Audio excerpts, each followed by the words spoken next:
Right, will you take the mic? Well, before we begin our meeting today, I'd like to pause and remember Chancellor Emeritus Charlie Reid, who passed away last month. I know our hearts and thoughts remain with his loved ones, both family and friends, and he had many. Indeed, Charlie was a great friend to many on the board today, many of your predecessors on the board, and to the many who served under his leadership. During both the times of opportunity and challenge, Charlie strongly advocated for what he believed to be in the best interest of the university and our students. Charlie will always be a part of this office and the CSU family.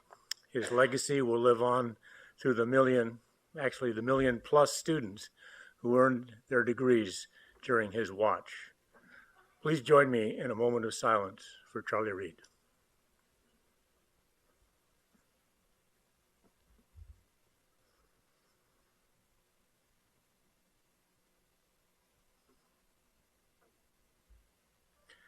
Becky, back to you.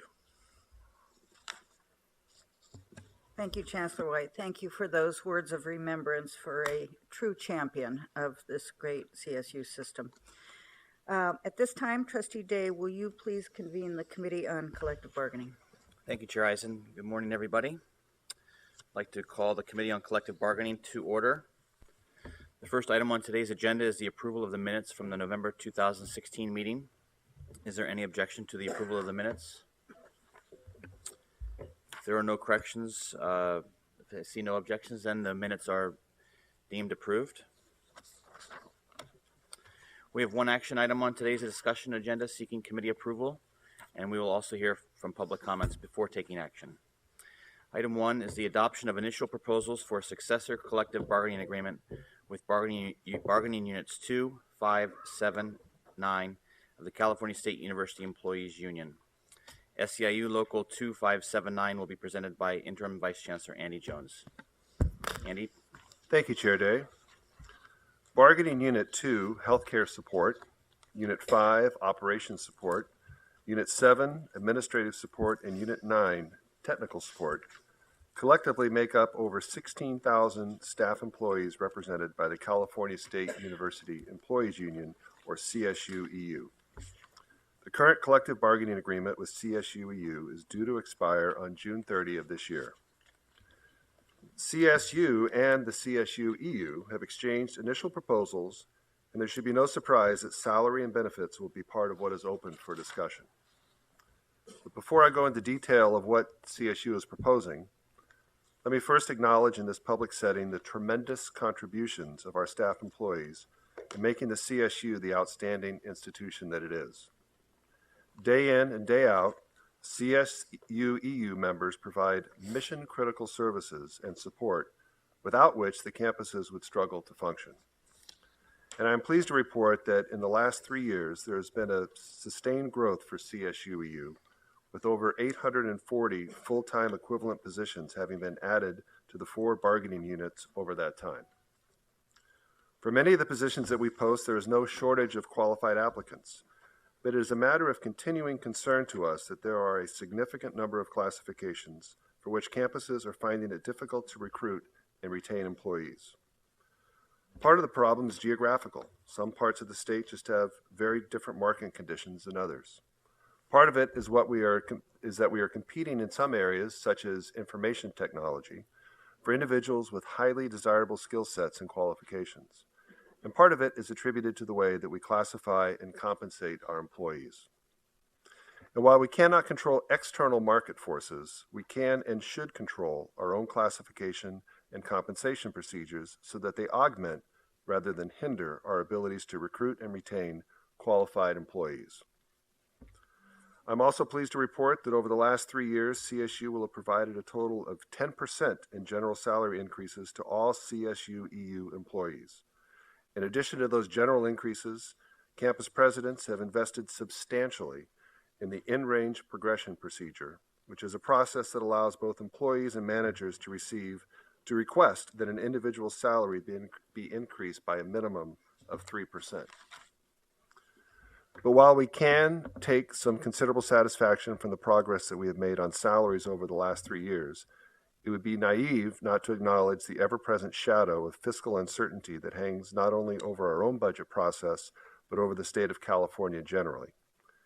CSU's constant challenge is to find a way to balance the legitimate interests of our employees with our obligation to be good fiscal stewards of the CSU. And so as part of the bargaining process, we will be making proposals regarding compensation and benefits with these interests and obligations in mind.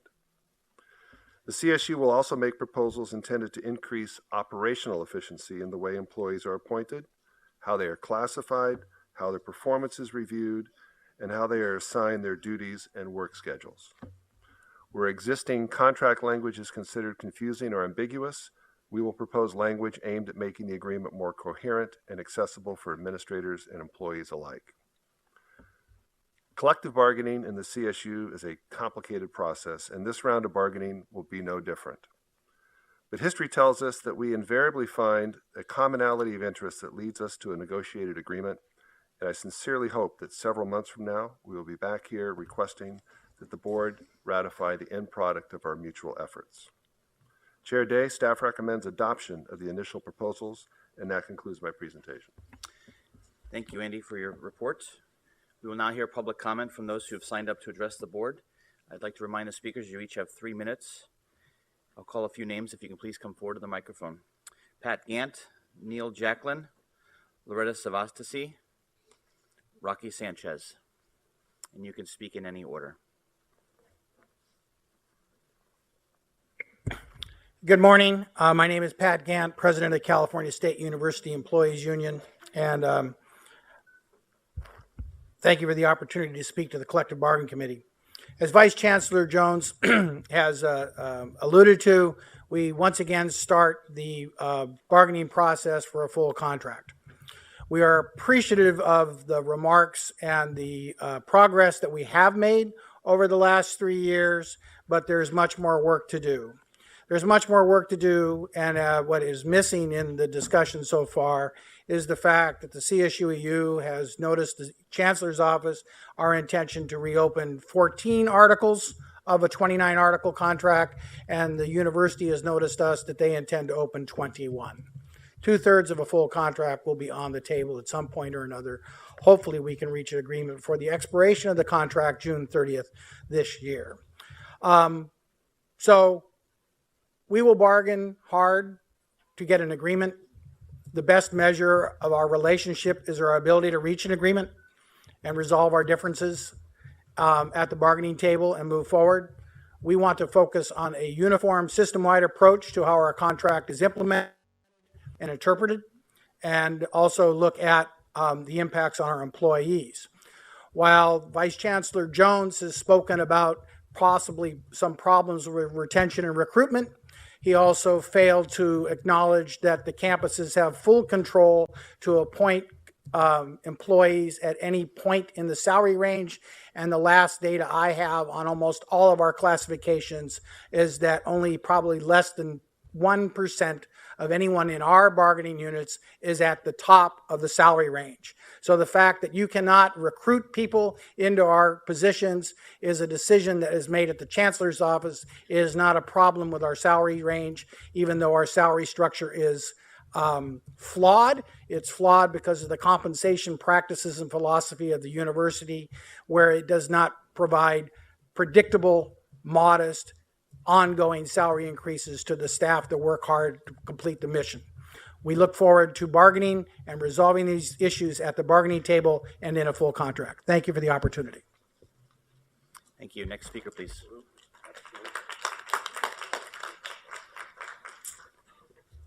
Good morning, members of the Board of Trustees and guests. My name is Neil Jacklin, and I am the Vice President for Organizing for CSUEU. We'll soon be entering into collective bargaining, and I would like to cite a couple past accomplishments that have demonstrated how effective the CSU and CSUEU are when we collaborate.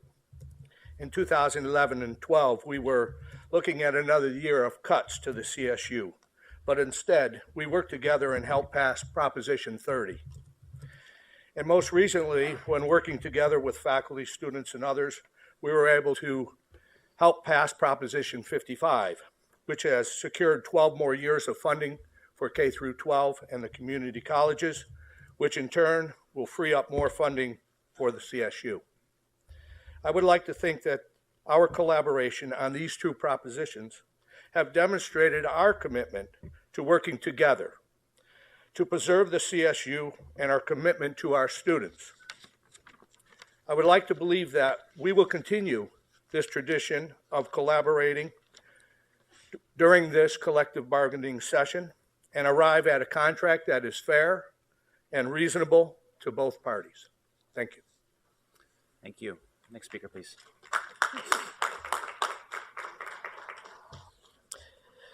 Good morning, Chancellor White, trustees, campus presidents, staff, fellow colleagues, and guests. I want to talk briefly today about compensation. We are coming to the end of our 3-year closed contract, which is a step in the right direction, but as we start to negotiate a successor contract, salary and compensation remains at the forefront of our represented members' concerns, especially since cost of living increases have not been consistent or in keeping with the rising costs of housing, transportation, and food that so many of our members work 2 jobs to make ends meet. The governor's 2017-18 budget for the CSU does not cover compensation or the Student Success Initiative. However, the proposed tuition increase will fund the initiative, and compensation, I guess, will be an item to lobby for with the legislature. Why? You are only as good as the people who work for you. The CSU needs to be serious about retaining the talent that exists or lose it to the private sector. The CSU also must value longevity and years of service. Studies may indicate that one can master their job after 4 years, but that doesn't include changes in processes, software usage, the been there, done that, it did or didn't work. In the 1992 budget crisis, the CSU laid off record number of long-time temporary employees, which meant the historical knowledge went with them, meaning no one remained who had the knowledge they had to keep things going. The CSU realized that temporary was not the way to go for key positions. Save money, but in bad budget times, you lose the knowledge base. I was permanent, so I kept my job, but I never received a step increase due to lack of funds. This is my 28th year at San Francisco State University. In preparing for being away for bargaining, my job is being divided among 4 people. Yes, I'm scholarship coordinator of 20 plus scholarships. I'm also the Teach Grant coordinator, student research competition coordinator for the education category, Distinguished Student Achievement Award coordinator, and more. Looking forward to discussing cost of living, retention and promotion, and finally service increases, which will help our people move through the salary range. We are your staff and definitely worth the investment. Thank you. Thank you. Next speaker, please. Good morning, Board of Trustee members, Chancellor White, and presidents. As has been stated, we are opening up our contract for bargaining. And one of the issues that we have brought up in regards to system-wide policies really comes to the forefront over our bargaining sessions, especially on some campuses. The main issue becomes time, place, and manner policies, especially in one particular campus. It seems to be much more restrictive than some of the other campuses, as if you want to make sure that we do not have a voice, to take away the voice of our members. This policy was never settled. We had a meet and confer last week, and yet every time the contract or the policy came back, it became much more restrictive. You cannot keep us silent. You cannot tie our hands because we will be visible. We have a voice. We want to take action, and we want you all to see, and more importantly, hear us. We will not tolerate having our hands tied and tape put across our mouths. These policies on the time, manner, place, and manner needs to be a system-wide policy so that some campuses will not restrict our members, because we will not put up with that. Thank you.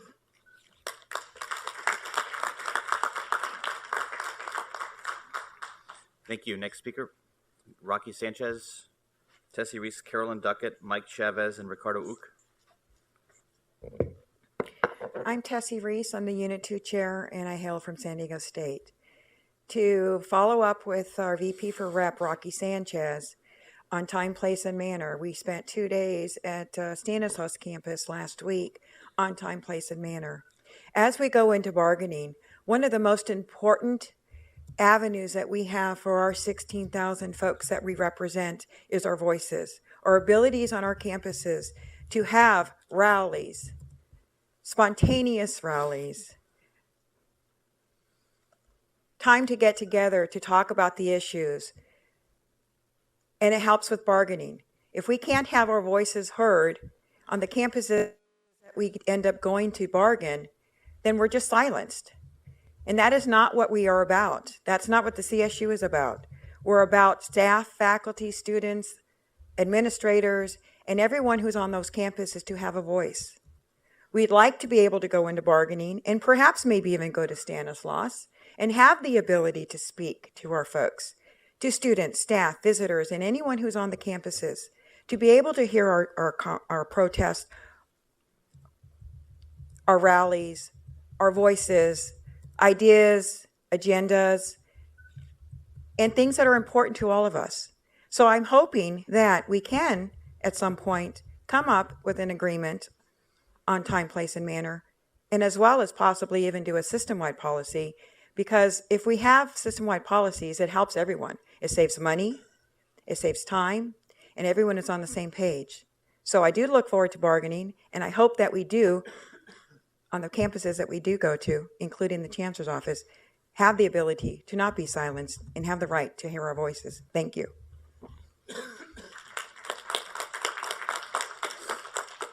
Hi, good morning.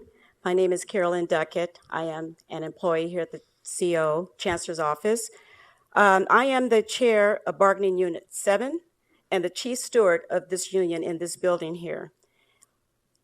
As an employee, I've had the opportunity as chief steward to help many of our members and to listen to their concerns. One issue that continues to arise is that the California State University does not have career advancement or salary progression. As this is particularly true for our Bargaining Unit 7 employees, which includes everyone from accounting techs, community service specialists, administrative coordinators, just to name a few. Another issue that I hear from our members is currently there is no way for our people to move through the range, and because of this, they continue to fall further and further behind in their pay. Because there are no salary steps to pull them ahead, and therefore many have moved on to find a better paying job. So why continue to risk of losing the best and the brightest employees that we have here at the Chancellor's Office and at the 23 campuses?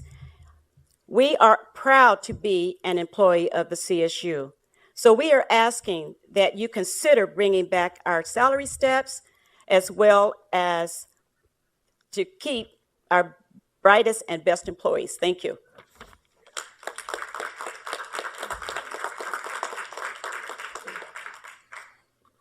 Hello, y'all.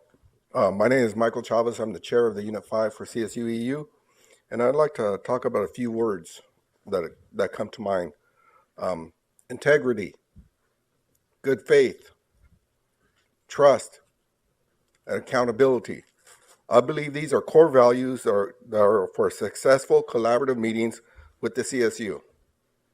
I think we can all come to an agreement that these values we all can strive to achieve.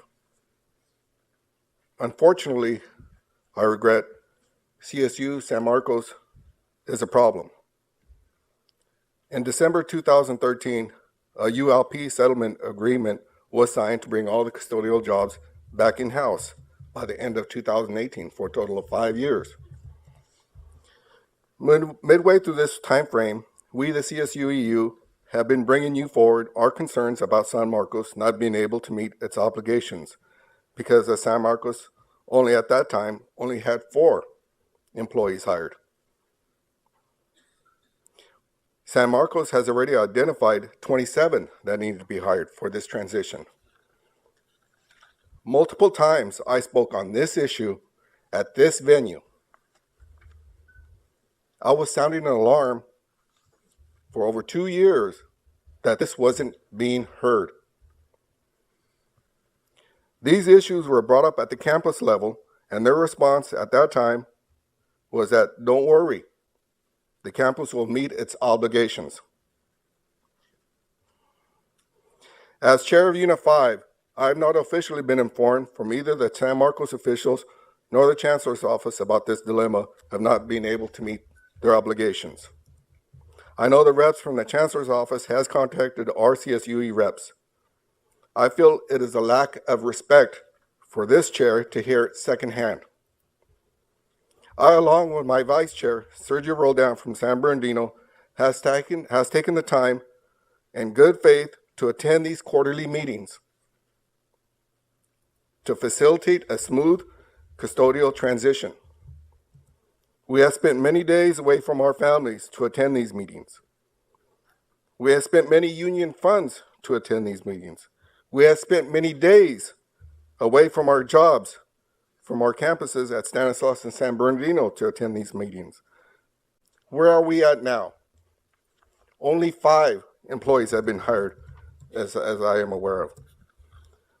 San Marcos, I feel, based on their actions, has at least no integrity, lacking good faith, and is needing a lot of help on building up trust issues that San Marcos has destroyed.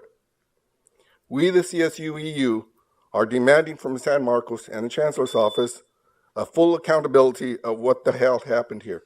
Thank you.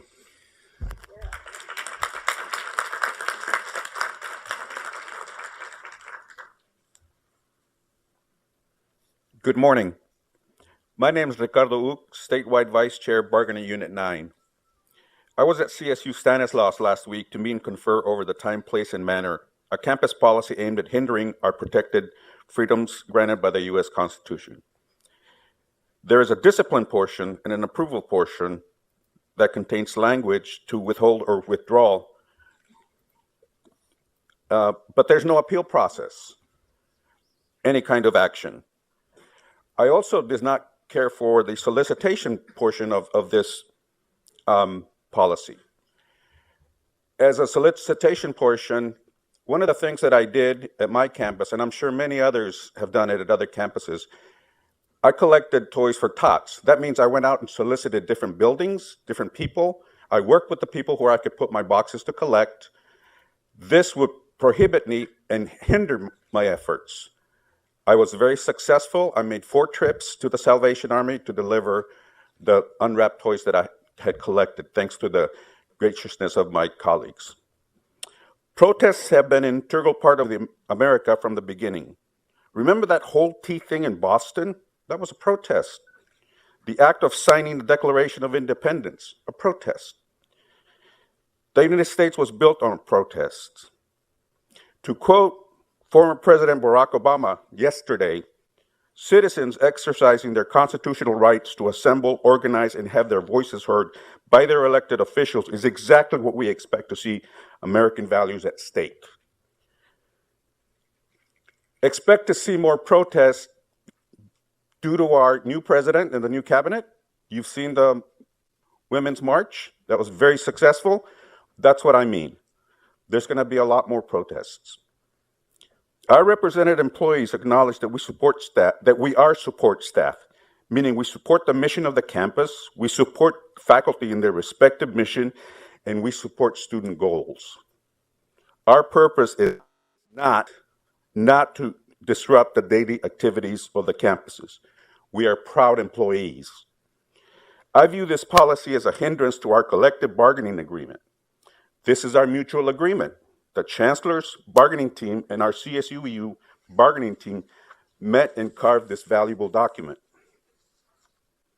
Our membership ratified it, and the CSU Board of Trustees also ratified it. As we head on into bargaining, I will be acting in good faith as the Vice Chair, Unit 9. Thank you.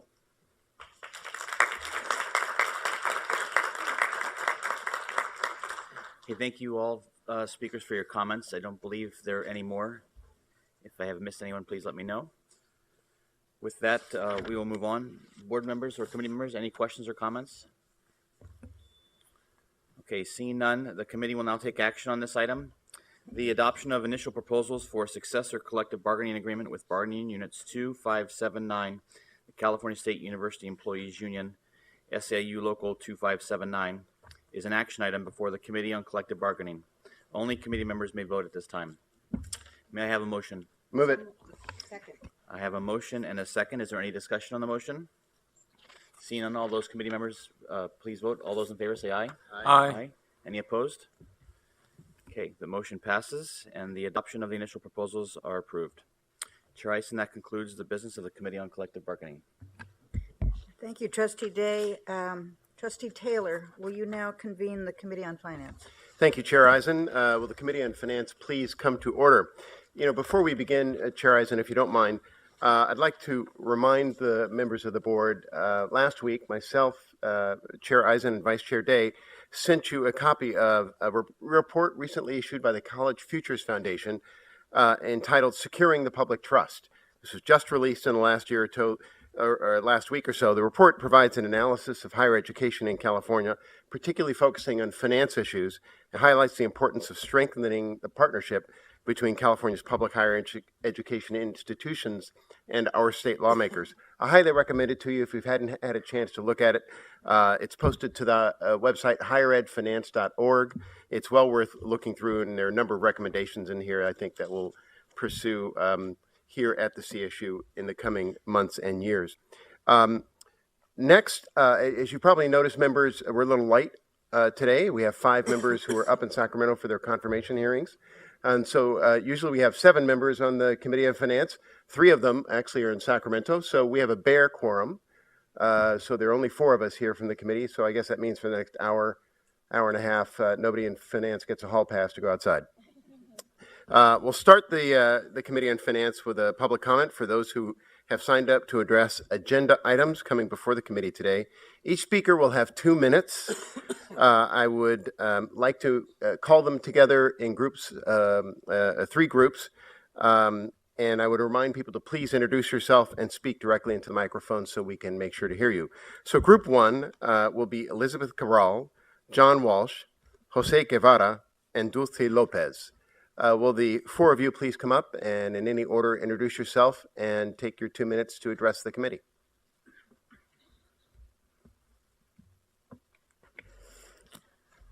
Good morning, trustees, presidents, and students, and fellow colleagues. My name is Elizabeth Cabral. I'm a student currently attending Cal State Dominguez Hills. My journey in the CSUs has brought me here today to plead to you to rethink raising our student fees. To us, it's not just a measly $270 increase. To us, it means finding another way to pay for books. It means finding another way to pay for our parking. It means not booking a flight to go home on our breaks. It means taking on more shifts at work that will in turn take away from our study time and involvement on other campuses, and our continuous commitment to our communities. You see, to us, it's not just a $270 fee increase. We see a door open to a continuous cycle of systematic student exploitation to fill student budgets for programs that you say are meant for students. But how many of you have personally walked on our campuses and personally surveyed my peers and I about what we need on our campuses? Can you think of a time? California is one of the leading economies in the world. Let's also make California a leader in education. You will increase graduation rates by listening to the students. Don't you see how burdensome additional fees are? Don't you see how thinly spread students already are? In this moment in time, you have a chance to stand on the right side of justice. You have a chance to stand with students. You have a chance to make the CSUs a model for free higher education. I challenge you today to fight corporate greed. I challenge you today to stay away from student pockets to fill initiative budgets that simply won't work. I challenge you to fight harder for student rights. That is what your job should entail. Give us a chance to succeed in our CSUs. We are the People's University. Be an ally to students during these tumultuous times. Our education is not a commodity. We are here today because we will not settle for anything less that was intended for the CSU students to have free, quality, higher education that is accessible for all of us in our CSUs. You have a chance to build an exemplary education system that is welcoming and safe for all. Make the CSUs a safe destination. Make the CSUs free again. Please stand with us. Please fight harder for students' education rights. We are not satisfied with the job any of you are doing. If today any of the trustees have heard me and recognized that Chancellor White is not advocating enough for the students he serves, you all have the power to remove him from his position he holds. We need leaders that believe and will continuously fight for us. Fight for the students. Chancellor White, if it was up to me, Californians would have to vote each chancellor in and not be appointed. On behalf of all CSU students, we don't take for granted the value of our education. Please believe that through access to free, safe, and quality higher education, we can change our world. Knowledge is power, and what we learn in our institutions will be the driving force, changing one student at a time. We plead you to do what is best for the CSU students and not what is best for your pockets. Elizabeth, we want to make sure we have plenty of time for everybody. Copy. Because this space is not accessible to all students and services, we have students holding actions on 6 different CSU campuses today. They are rallying and mobilizing our voices. We will be heard. Please know we will not back down. Thank you for your time, trustees.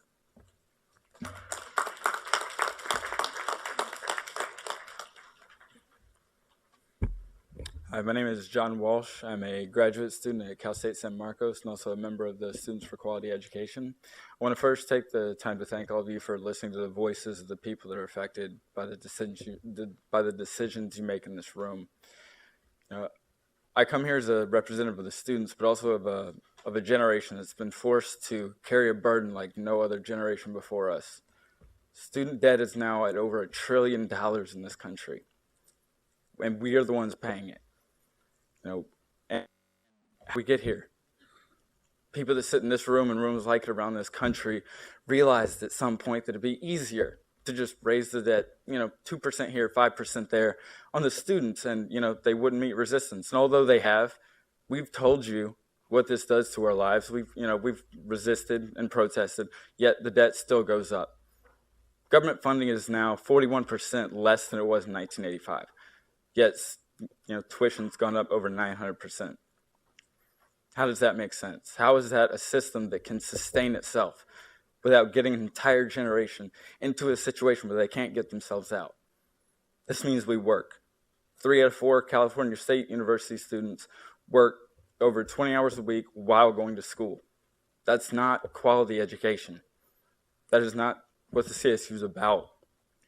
So make no mistake, when you decide to raise our tuition, you're deciding to raise our debt. And I implore you to be better than the people that sat in this room before you and all around this country, and stand for students. Fight the government for the money that you need. Don't take it from us.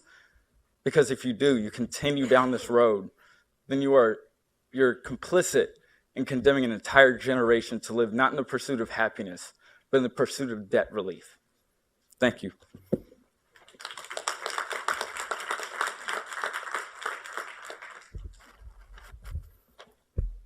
Hello, everybody. Thank you for your time.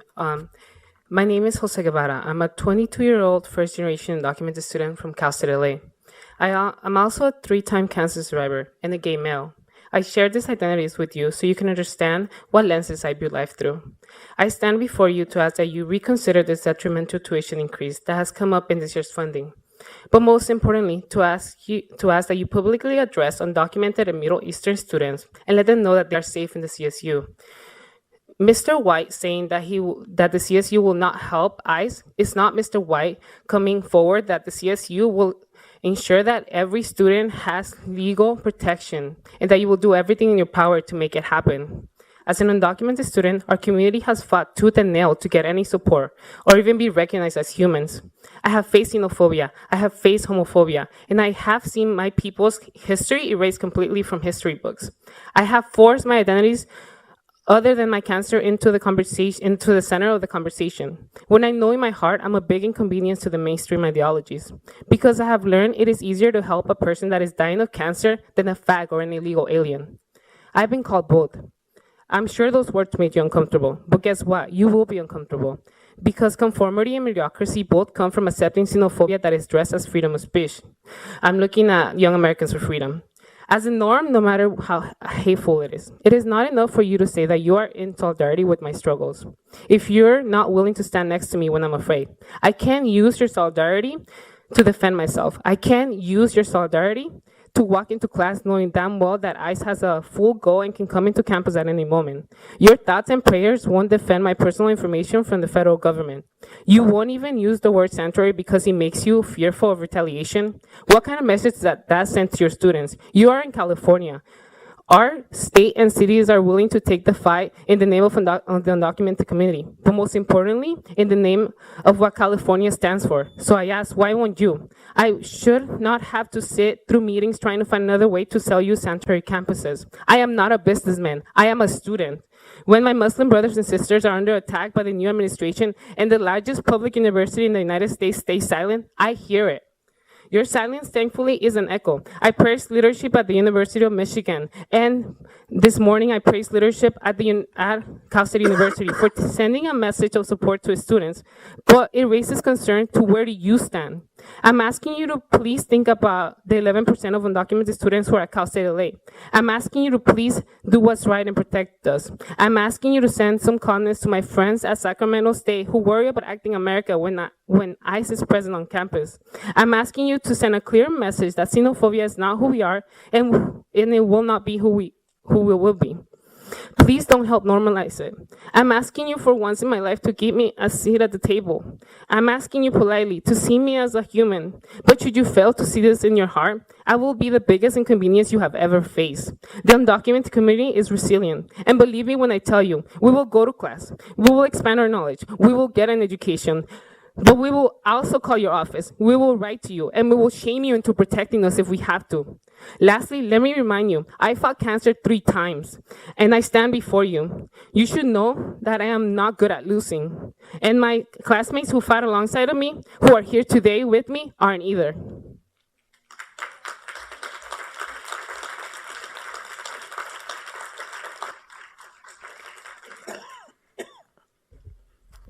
Good morning. My name is Dulce Lopez, and I am a student at Dominguez Hills and a proud member of SQE. The decisions you have made in this very nice and luxurious room, which is better equipped than our classrooms, have prevented students from continuing their education. Today, I am here to speak to you about 2 major issues that have risen: tuition increase and sanctuary campuses. The recent talk about a possible tuition increase has caused fear amongst my peers and I. You often say that you understand the struggle of having to pay for school, but you obviously do not, because tuition increase talk seems to excite you and not worry you. You have no idea what it's like to have to work 2 to 3 jobs in order to pay for school, to go home late at night, do homework, sleep for a few hours, get ready for school, and do it all over again. Sorry. Not to mention the struggle of those who cannot make it home because they do not have a place to go home. And also those who do not have a choice to go home. You do not understand what it is like to go hungry 1, 2, 3, and even 4 days in order to pay for school and bills. It is unfair to continue raising tuition and not take into consideration the students who give life to the CSUs, give you a job, and ultimately deserve an education. But there is hope that you can take away the fear, that you can represent the students. Use your power to stop the tuition increase and give students the chance to live beyond school, work, and stress. Secondly, I want to demand on behalf of my undocumented Muslim, queer, and Black brothers and sisters that you create and promise sanctuary campuses throughout the CSUs of the that will protect them from the unjust decisions made by the clown that many call the President of the United States. Open the doors and grant safety on our campuses, which to many have become home, rather than shutting the door and allowing xenophobic and homophobic attacks to become the new norm. I hope you remember that we are not alone. There are 6 campuses across the state who are holding their own actions because it is difficult to access this space, and not to mention the overpriced parking that does not even include valet. Before I end, we have one more message for you. The more we pay, the longer we stay. The more we pay, the longer we stay. The more we pay, the longer we stay. Thank you. All right. Thank you, Elizabeth, John, Jose, and Dulce. I'd like to go to group 2 of our public speakers, Patrick Dorsey, Jen McClellan, Celia Lubuano Gonzalez, and Stephen Gomez. Again, please approach the microphone and speak in any order, but do speak into the microphone so we can hear you. Again, Patrick Dorsey, Jen McClellan, Celia Lubuano Gonzalez, and Stephen Gomez.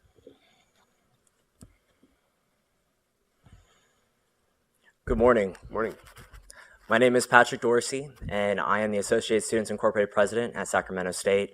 I have the wonderful privilege of representing over 30,000 students on our campus, and I'm deeply troubled, and I'm here to represent them today and talk about the tuition increases.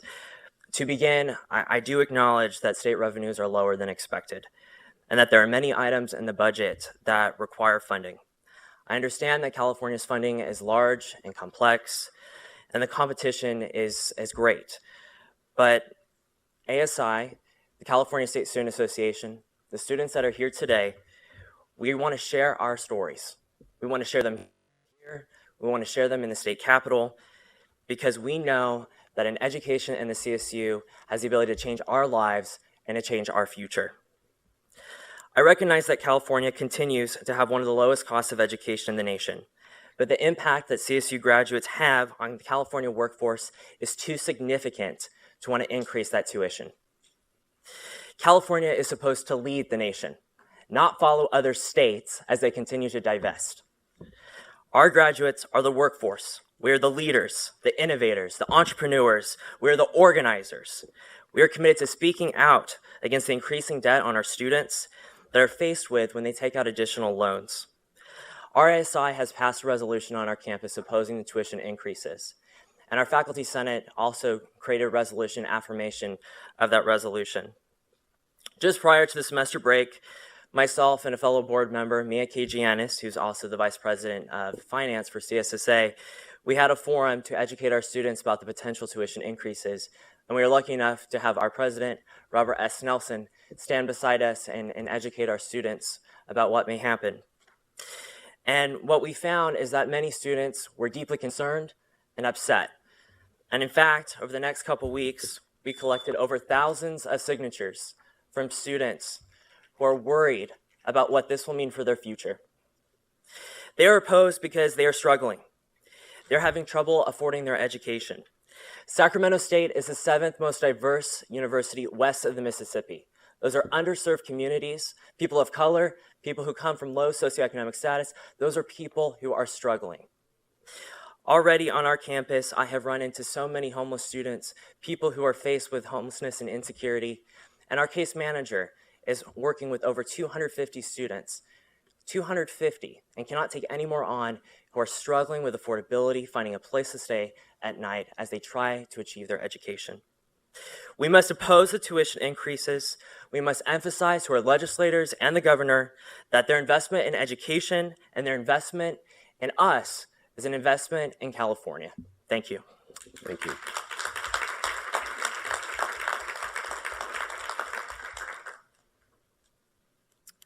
Hi, I'm Jen McClellan. I'm going to be referring to a document that I left with the security guide to forward to y'all, and I forwarded it through email as well. So my name is Jen McClellan. We've seen each other before. Today I'm here because yesterday I was listening to the Decemberists, this band an old friend of mine introduced me to. Her name is Erin, and we were really little when we met. I know because we saw the Rugrats movie together in theaters. So when I think of Erin, I feel the sunshine of an easy, warm summer day in Pismo Beach.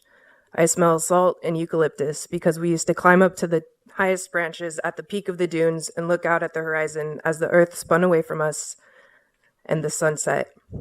We'd come down to the cooled sand, feel the marine layer far off creeping its way in, and look up at the stars. I'm here because I have moments like that in me, and that gives me inner peace. And my purpose in life is to teach high school students in LAUSD how to find and hold those moments for themselves so they can go and do good in the world.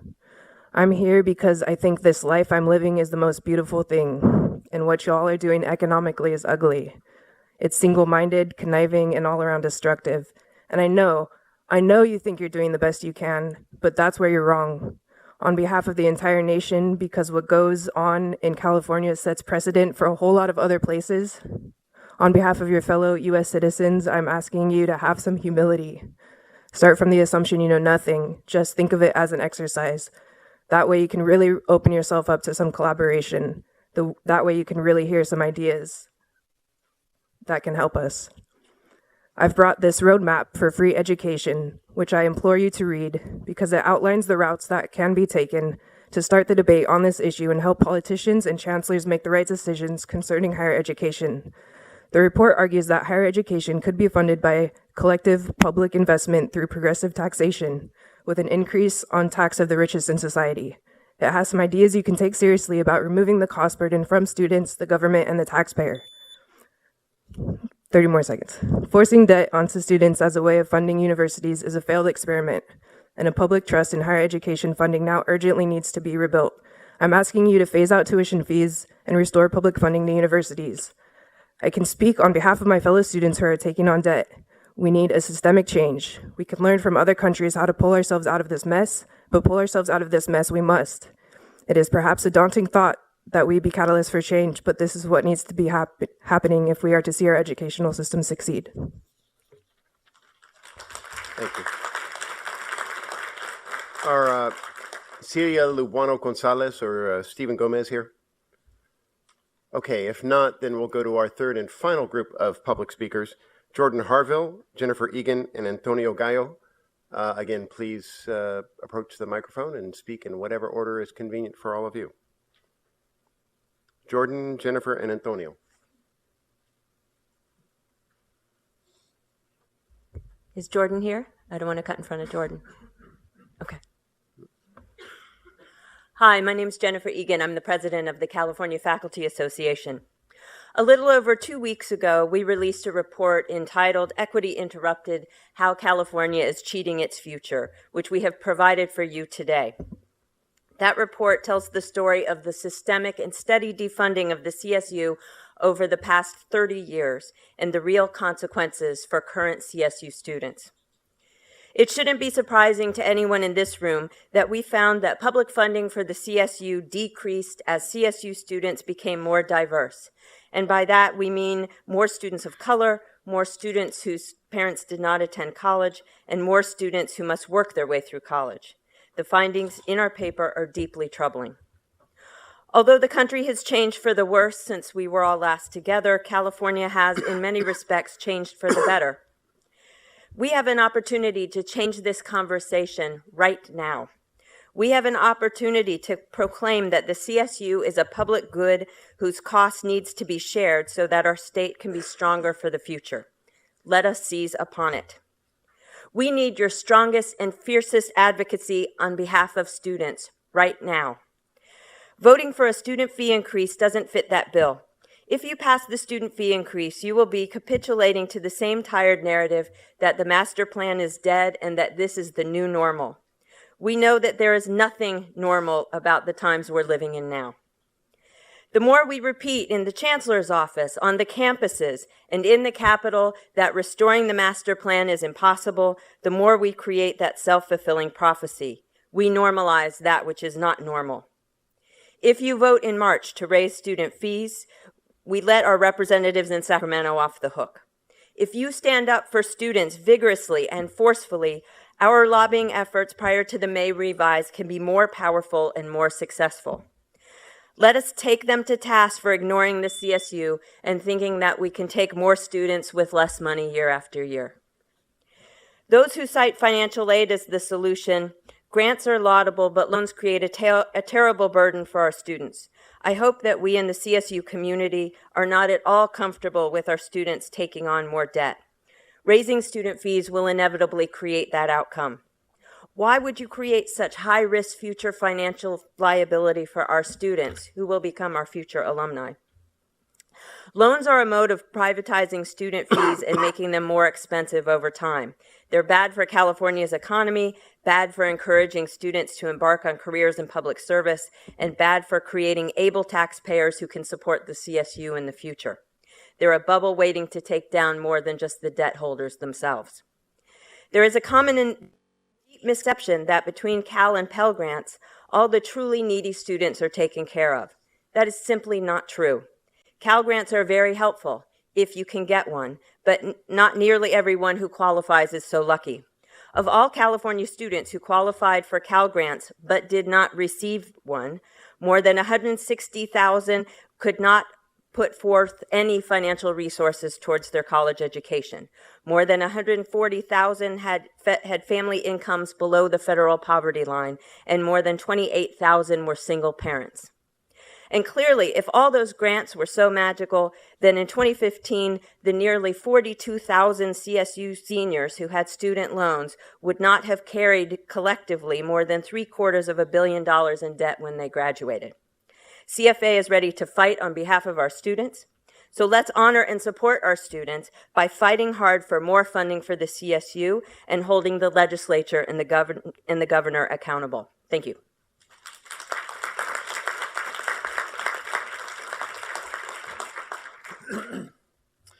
Hello, my name is Antonio Gallo, and I'm a faculty member in the Chicano Studies Department at Cal State Northridge.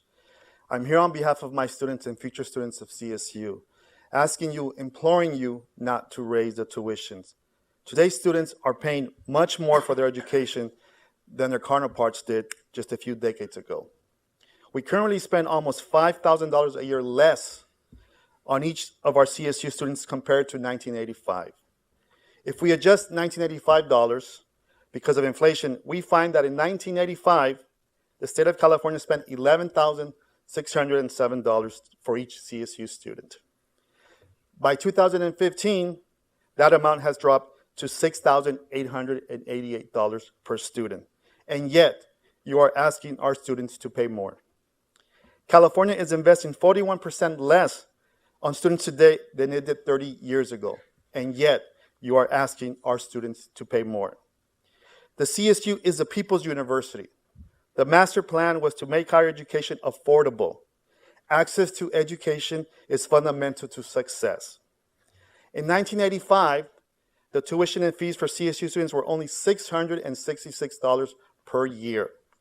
Since that time, that cost has grown 923%. Let me say that one more time, 923%. An enormous increase that has real consequences for today's students. And yet, you are asking our students to pay more. The demographics in the CSU have changed over the years. As the CSU has become more colorful, that is to say, more students of color are enrolled, the funding for the CSU has decreased, and the tuition has increased. And yet, you are asking our students to pay more. Many of our students today face daunting economic challenges. A recent study commissioned by the CSU Chancellor's Office found that 1 in 10 CSU students is homeless, and yet you are asking our students to pay more. 1 in 5 CSU students don't have enough food to eat, and yet you are asking our students to pay more. And today, we stand collectively as a union, as faculty, as students and family, and as Californians to say no more. No more to this investment of our students in the CSU. No more to the raising of tuition of our students in the CSU. The legacy of our students is more important than your legacy, but your legacy should be the success of our students. As Californians, we must face this together. We need an honest look at how these issues have impacted the ability of our students to graduate and the burden it's placing not only on them, but also on our state. We are not graduating enough college students. Our economy needs college graduates. Our society needs them. And we know this is a priority for you as well. But we also know that raising tuition on students who are already unable to afford it, who are able to afford to the cost of their education, will only make it worse. Students should not be discriminated based on wealth or lack thereof. At a time when our federal government has shown a lack of empathy and concern for the neediest and most vulnerable in our society, of which our students are included. Do not fall into that category. Do not contribute to the problem. You, the leaders of the People's University, have the obligation to stand up for those that the federal and state government have marginalized. Stand up for our students. Stand up for justice and fairness and equity for others. Stand up for the future. Do not raise student tuitions. Thank you. All right, thank you to all of our speakers today for your comments. Now it's time for the committee to consider today's consent agenda. Would any committee member wish to remove any of the items on the consent for separate discussion? We have a motion to approve the items listed on the consent agenda today. Is there a second? Second. Motion and second. All those in favor say aye. Anybody opposed? Any abstentions? The items listed on the consent agenda are approved. We'll now move to the discussion items on the agenda. We have 2 items for discussion today. Item 3 is an information item providing a report update on the 2017-2018 support budget. The item will be presented by our CFO, Steve Relier, Ryan Storm, the Assistant Vice Chancellor for Budget, Lauren Blanchard, our Provost, and Gail Hutchison from Cal State Chico. Steve, please begin. Thank you, Trustee Taylor. During the first 6 months of each calendar year, state leaders make many budgetary decisions that culminate in a final budget act in early summer. Recently, the governor released his budget plan for the 2017-18 fiscal year. For this information item, Assistant Vice Chancellor for Budget, Ryan Storm, will describe the CSU-specific proposals contained in the governor's budget plan and will also describe the next steps in the state budget process. Additionally, Executive Vice Chancellor for Academic and Student Affairs, Dr. Lauren Blanchard, and CSU Chico President Gail Hutchinson will provide an update on our Graduation Initiative 2025 and the important connection between the initiative and our support budget. So we'll begin with Ryan Storm. Ryan? Thank you, Executive Vice Chancellor Relier. I will focus my attention on the first major step of the budget cycle, which is the governor's budget proposal from earlier this month. Summaries of California's economic outlook and a state budget overview are included in your materials. As you see on this slide, the bulk of the process at the state level runs from January through June, so we're just getting started. There is one notable governor's budget proposal affecting the CSU. The governor proposed a $157.2 million state general fund increase for the CSU. It is consistent with the governor's funding plan for us. That said, this amount is approximately a 4% increase in our general fund. But recall that state funding amounts to just over 50% of our operating budget. This increase translates to a 2% increase in total operating funds and is $167.7 million short of the trustees' support budget request to the state. This increase alone would only allow the CSU to cover a portion of unavoidable mandatory CSU costs, such as employee health benefit increases, and fulfill commitments already made in current employee compensation agreements. This scenario leaves no fiscal flexibility to fund other significant trustee priorities, such as employing more faculty and staff to increase course availability and student support as part of the Grad Initiative 2025. Nor would there be resources for facility maintenance and other infrastructure needs, additional student access to meet the demand for a CSU education, or additional compensation increases for non-represented employees and for represented employees without agreements for 17-18. The bottom line on the governor's administration's budget proposal is that they have struck a more than balanced state budget. They have successfully balanced total estimated revenues and planned expenditures and still have enough funding left over to place a total of $2.7 billion in reserve for 17-18. Of this amount, $1.5 billion could be used for any discretionary purpose, including fully funding the rest of the CSU support budget request. The governor's administration's prudent position is to bank this money for a future rainy day, and that is laudable. However, the Department of Finance and others do not anticipate an economic downturn in the near future. Therefore, it could be argued that it is also reasonable to invest more of that reserve on priorities like the CSU.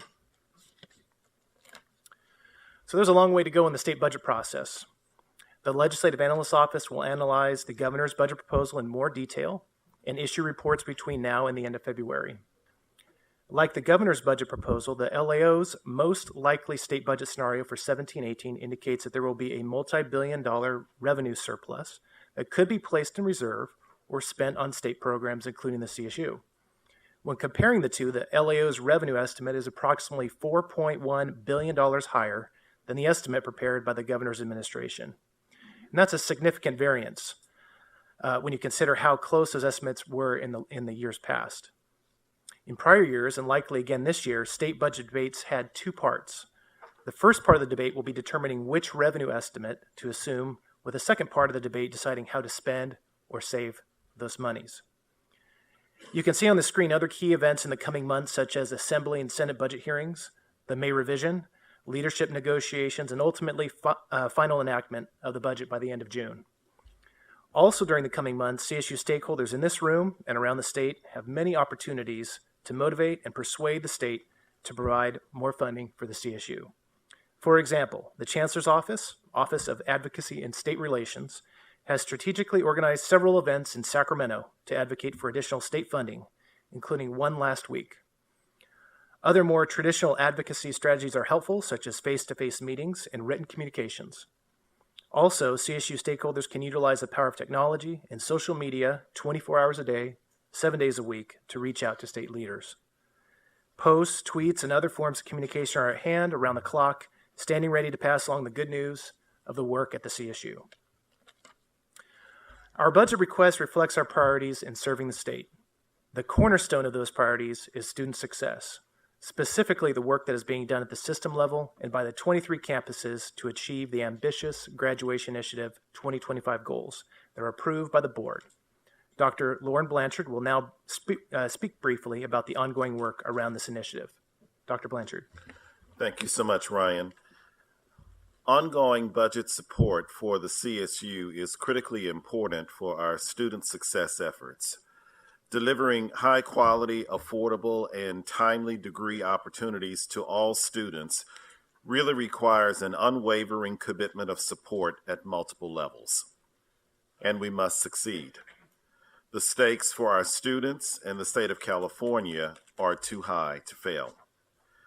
I am pleased to report that we are making good progress with the launch of Graduation Initiative 2025, aided by the $35 million in one-time funding we received last year. All CSU campuses are taking concrete action to execute their respective campus plans.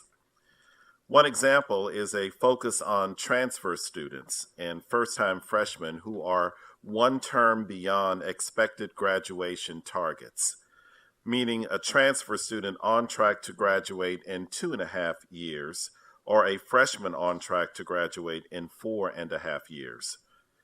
Helping these students and all of our students achieve their graduation goals one term earlier allows them to move forward with their life goals by entering the workforce or pursuing an advanced degree, thereby saving the student money and reducing state costs for that respective student.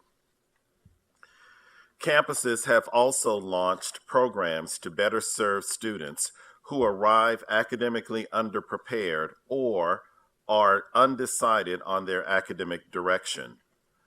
They are using data to identify equity gaps across academic colleges and departments. And most campuses have rolled out degree planners, giving students and advisors contemporary tools that make the path to graduation clearer and really improve the efficiency of class schedules. As but one example, I am now really pleased to introduce President Gail Hutchinson, who will share how CSU Chico is using its share of the $35 million to improve student success and to achieve the goals of Graduation Initiative 2025. Dr. Hutchinson? Thank you, Dr. Blanchard. As part of the Graduation Initiative at Chico State, we have invested in expanded supplemental instruction for STEM courses, increased our U courses that use a project-based learning methodology, extending advising hours, and conducted intensive student outreach. Today, I would like to highlight Winter Session at Chico, where we focused efforts to make an immediate impact on student progress toward degree. Winter Session comprises the 3 weeks between our fall and spring terms and is a self-support program administered by Continuing Education. Our colleges reviewed and expanded their Winter Session course schedules to serve more students, making adjustments in response to student demand. We created 2 new pools of funds to award $500 winter grants with a collaboration among the divisions of Academic Affairs, Student Affairs, and Business and Finance to launch rapidly a lean and effective administrative process. $500 Graduation Initiative grants provided an opportunity to move the needle, to improve graduation rates from 2.5 or 4.5 years to 2 years and 4 years. $500 continuing education grants provided an additional avenue to support students with financial need in our ongoing commitment to student access and student success. 263 Graduation Initiative grants were awarded totaling $131,500 with an additional 311 need-based grants awarded totaling $155,500. With these grants, Winter Session enrollments increased 20% over the last year. Chico's new Winter Session grants are directly affecting students' graduation rates this year. Here is just one of the many student stories about the critical impact of our expanded Winter Session on spring graduation. Go Wildcats, class of 2017. Thank you. I turn it back to Dr. Blanchard. Thank you so much, Dr. Hutchinson.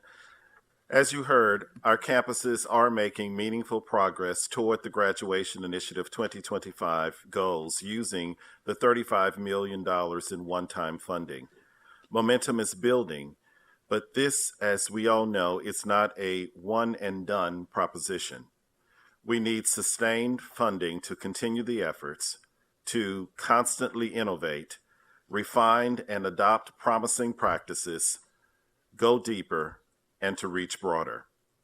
To be clear, student success is not a one-time event, therefore the funding cannot be either. The $75 million included in our support budget request would allow the California State University to, first, offer 3,000 additional classes of the most critically needed courses, providing more students the opportunity to get the classes they need when they need them. Second, add 400 new faculty positions. Third, expand the most impactful support programs such as advising, mentoring, tutoring, and other supplemental instruction to help students not only enroll, but succeed in their courses. By adding classes, hiring additional faculty, and expanding student support programs, we will be making key investments in areas that have a proven impact on student success, retention, and completion. It is investments such as these that will be required to accomplish our goals of providing every student the opportunity to graduate according to their own plan, closing the achievement gap, and ensuring the CSU continues to be a national leader for serving all of its students. I now turn this back to Steve Rillier. Steve? Thank you, Dr. Blanchard. The Chancellor's Office is committed to working with the Governor and the Legislature through the budget process to ensure that the priorities of the trustee-approved support budget are met by the appropriate level of state support. Chair Taylor, that ends our presentation. We'd be happy to answer any questions. Thank you very much, everybody, for your report. Are there any questions or comments from the board? We'll start off with Trustee Stepanek. Thank you. So this is a direct lead on to some of the closing comments that were just made. I know we're still early in the budget process, but if the Graduation Initiative 2025 is not funded or not fully funded when the final budget comes out, are we prepared to scale back our expectations on this? Because I have concerns that various offices already in Sacramento have let it be known that we need to embrace this particular initiative, funded or not. And I have a real concern this is going to become another one of these unfunded initiatives that we're being mandated to do. I'll start with a response and invite my colleagues to offer their respective thoughts on it as well. The reality is that we certainly want to be able to capitalize on the funding that has already been provided to our respective campuses in previous years. As you well know, that we were quite successful 2 years ago with funding that's specific to student success, and then this past year had another $10 million in ongoing funds. And so we're clear about the fact that there's a base of funds in order to continue some of the work. But when we're talking about the bold and aggressive goals that we now have established for this graduation initiative and the timeline by which we are expected to complete or to meet those respective goals by 2025, it would not be possible in order for us to move forward with the graduation initiative as a whole, as it's currently presented, if not given or awarded the requisite funds in order for us to move forward.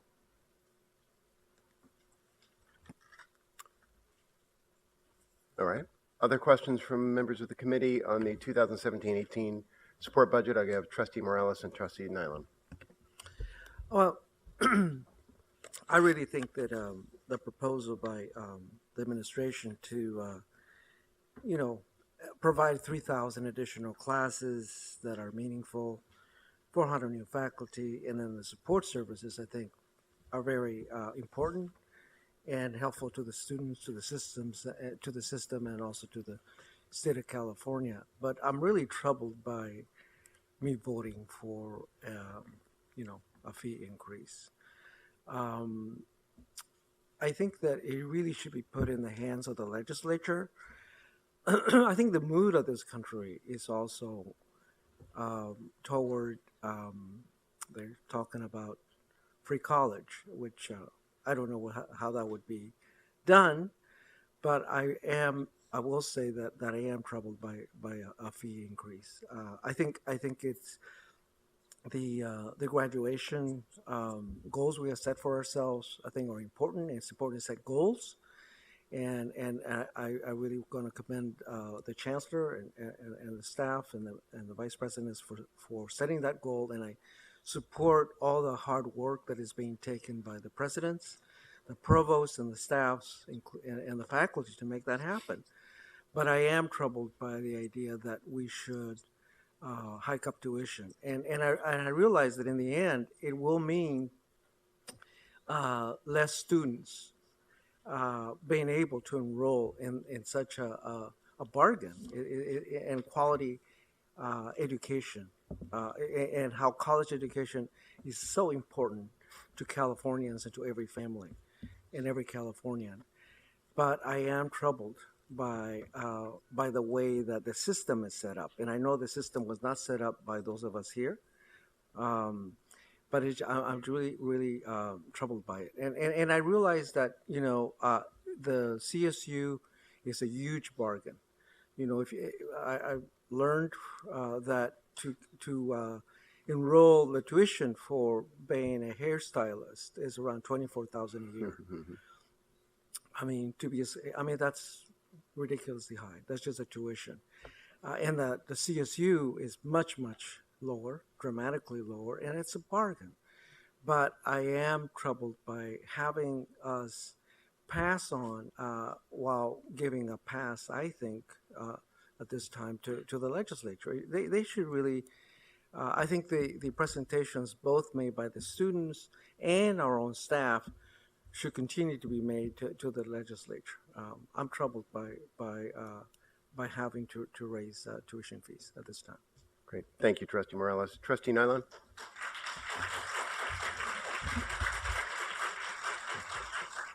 Thank you. Thank you, Chair Taylor. This is just a strategic question. We know that sooner or later we will face either a mild or significant recession. And I know that our campus, just reading the documents, is recovering from the Great Recession and has continued to see a proportion of their budget from the state be flat or at least declining from historical times. However, we cannot continue or cannot think about budgeting on a year-to-year basis without a recognition that we may face declining resources in the future. And I wonder how we incorporate that into our support budget. Well, I can start and invite Ryan to provide any other information. So what each of our campuses are encouraged to think very carefully about not only the year that is in front of us, but the years beyond that. So when they make commitments, when the presidents and the chief financial officers of the campuses make commitments for the ongoing year, they try to take into account what are likely sources of revenue in that year, but also projections for future years. It is very uneven because of the process that we go through each year in negotiations with the governor and the legislature. Campuses do maintain a certain level of reserves for basically two chief reasons. One is the capital program. As you recall, a couple of years ago, there was a major change in the way that the state of California provides or no longer provides facilities for the university. And so our obligation now is to carve out some strategic reserves towards physical infrastructure, new academic program buildings, and deferred maintenance. So that's level of reserves. There's also a level of reserves for operations. It's not where we would ideally like it to be, but it's at a certain level. So there's some ability to even out some of the ups and downs. And the report that Trustee Taylor mentioned at the very beginning of his comments actually talks about that a bit, that it encourages both the state of California on behalf of public higher education, as well as the University of California, the California State University, to continue to do that, to try to somewhat mitigate the ups and downs. Very good. Any other questions on this item? Members, I do want to make sure we reserve plenty of time for our next item, which I'm sure there are plenty of questions. So, Trustee Fagan. Okay, I'll call you first. Any other questions on support budget? Otherwise, we will move to agenda item number 4. Again, agenda item number 4 is an information item on the tuition increase proposal for academic year 2017-18. Again, I stress to the members, this is an information item today. Should it come forward for a vote, no vote today, we would take a vote at our March meeting. So given that, I will now turn to our CFO, Steve Relier, and Assistant Vice Chancellor for Budget, Ryan Storm, to present the item. Gentlemen. Thank you, Chair Taylor. Last November, the board approved the university's 2017-18 support budget request. That request looks to the state of California to provide the funding necessary to increase full-time faculty, academic support, and additional classes. This will significantly reduce the time it takes our students to earn their degrees. You just heard from Ryan Storm about the cautious tone of the governor's January budget, and from Dr. Blanchard about the importance of having our budget request fully funded so that we can continue the work of the graduation initiative. The trustees' budget request for 2017-18 will also provide compensation commitments for faculty and staff, critical facility improvements and repairs, and expand access for our students. In partnership with our students, faculty, staff, board members, alumni, and other stakeholders, we have and will continue to make the case for a modest investment by the state of California to fund this budget, and it will not only be an investment in the success of our students, but also an investment in the future of the state of California.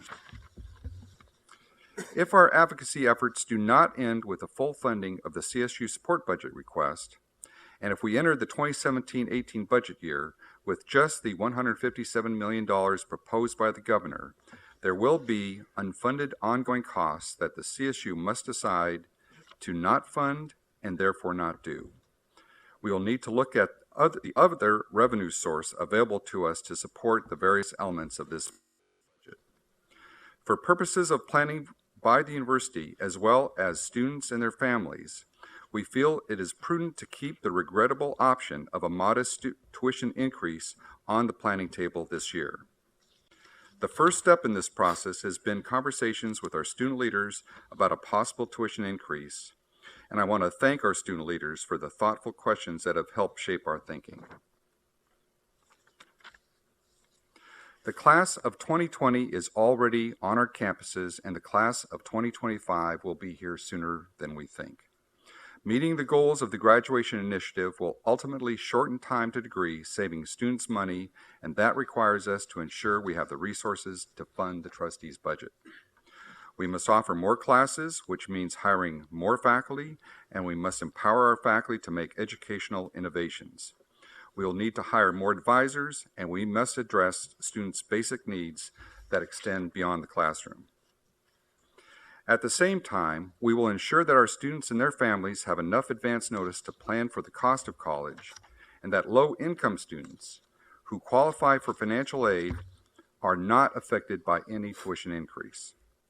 Through our lengthy discussions and careful consideration of the facts, we have developed a plan that, if approved by the board in March, would allow us to achieve our system-wide goals while ensuring that we stay true to our mission and values.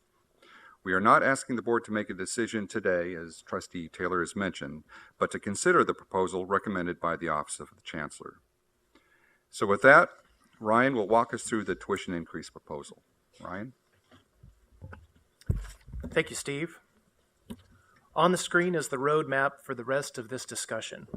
We will review the state and CSU timelines affecting this proposal. I'll provide some context and background, and we will discuss the proposed tuition increase and the resulting revenue it could generate. And before we finish, we'll discuss the potential effect on students. As you consider the details included in the proposal, there are a few key background items to review. As trustees, you possess the sole authority to establish and adjust system-wide tuition.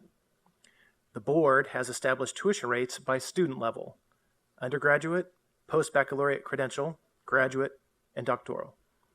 As Steve alluded, in order to help students and families plan for a possible tuition increase, and in keeping with the timeline and requirements outlined by state law, the tuition proposal was delivered to the California State Student Association in late September, followed by 2 meetings with their executive committee in October and a discussion with the CSSA Board of Directors at their November meeting. We will continue our consultation with students and other stakeholders, especially in conjunction with implementing an advocacy plan with the state. Of importance, the statutory timeline requires the CSU to adopt a tuition increase in March before knowing full and final state budget decisions this summer. That timeline is intentional so that students and their families have sufficient notice to plan for the possibility of higher costs before the start of the 17-18 academic year. Between March and the beginning of the fall 2017 term, when new tuition rates may apply, a heavy emphasis will be placed on budget advocacy efforts for additional state funding by the CSU, including trustees, students, faculty, staff, alumni, campus leadership, and business leaders who rely on CSU for their workforce. These efforts will continue until the final budget is signed this summer. We have talked before about the asynchronous timing of CSU's budget decisions and state budget outcomes and how that can be a challenge in many cases. Instead, near the end of the tuition setting process, the asynchronous timing is a good thing. In particular, this timeline allows for open conversation and consultation about the proposal and gives students and their families as much time as possible to plan ahead.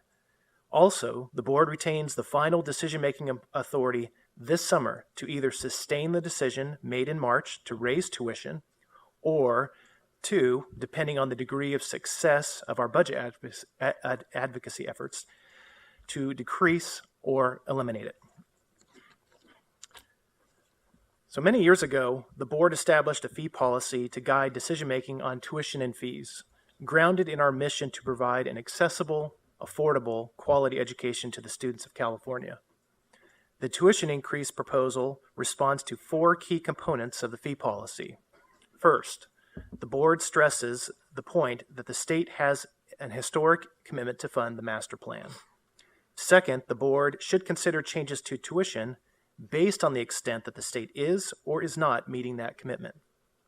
Third, as shared in the past, CSU has just two primary fund sources, state general fund and tuition.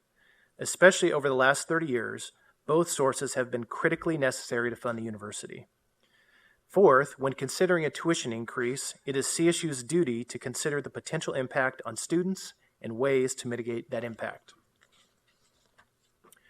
Now, this slide shows the current rates for undergraduate, credential, and graduate students and identifies the maximum proposed tuition increase and new total tuition rates. These rates are for students taking more than 6 units. The tuition rates for students taking fewer than 6 units can be found in your materials. Other system-wide rates that are part of this proposal include those charged for our 3 doctoral programs and 2 supplemental tuition charges, one for graduate business professional programs and another for non-resident students. Those details are also included in your materials. Overall, the proposal would generate $77.5 million of net new revenue. Now, this is after setting aside $38.6 million for CSU's State University Grant Program.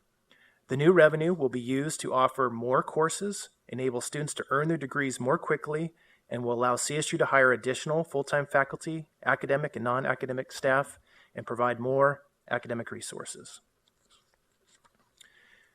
We shared this table with you at the last meeting. It shows how CSU resident undergraduate tuition and average campus-based fees line up with comparable public institutions around the country. This set of comparators has been used for over a decade to provide some context about the level of tuition and fees being paid by CSU students. As you can see here, CSU resident undergraduate tuition and fees are the lowest rates when compared to these institutions. Using average system-wide tuition and fees from the previous slide, CSU's annual rate is lower than all 15 comparison public institutions. The comparison group average is $10,944, and the CSU average is $6,881, or 37% below the comparison average. Survey results also indicate that CSU non-resident undergraduate and resident graduate tuition and fees are among the lowest rates as well. As you can see, CSU is an affordable option relative to comparable institutions around the country, and it will continue to be so even if you adopt the proposed tuition increase in March. These next 2 slides will generally describe how this proposal would affect students. In general, financial aid awards would increase to cover the cost of tuition for financially needy students. Most undergraduates who qualify for financial aid and whose household incomes are at or below $70,000 currently pay no tuition to attend a CSU campus. The proposed tuition increase would not change this. This slide shows the 3 major grant or waiver programs available to CSU students that completely cover tuition and would also cover the proposed increase. They are tuition waivers required by state law, Cal Grant tuition awards, and the State University Grant. Over 62% of all CSU undergraduate students have their tuition fully covered by these grants or waivers. That is over 255,000 CSU students. We anticipate that the proportion of students who have this full tuition covered would remain in this same range if the tuition increase is approved. For example, the tuition increase would set aside 1/3 of the gross revenue, or $38.6 million, to support students who receive state university grants.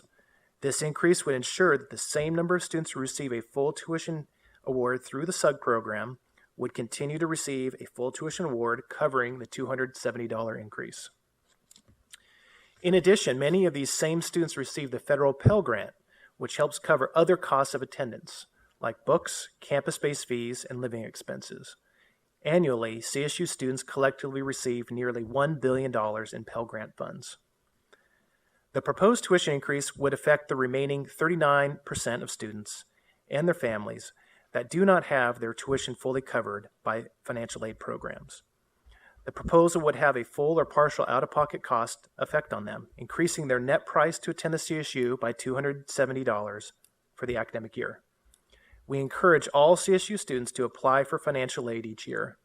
The proposed tuition increase website contains links to a number of financial aid resources, and that new website is coming up next. In order to provide students and their families, can we go next slide, please? Thank you. In order to provide students and their families with as much information as possible for planning purposes, the calstate.edu site has information on the details of the proposal. It provides information about who is affected by the proposal, why the proposal is being considered now, and detail about the proposed rate increases, including maximum proposed changes by student level. Links to resources for students are provided to give both general and specific information by campus, state, and federal financial aid programs, including contact information on each campus. The site also provides the opportunity for our students, their families, and anyone else to comment on the proposal. Those comments will be collected and summarized for you, the board, at the March meeting. Now back to Steve for some final thoughts. Thank you, Ryan. The option of increasing tuition is not one we take lightly, and we will work in partnership with our students, faculty, staff, alumni, board members, and others to receive full funding of the trustees' budget from the state of California. If we do increase tuition, we will ensure that our students who qualify for financial aid, including any undergraduate students from families making less than $70,000 per year and qualify for financial aid, will not be impacted by the increase. That is over 255,000 students, or over 62% of our undergraduate student population.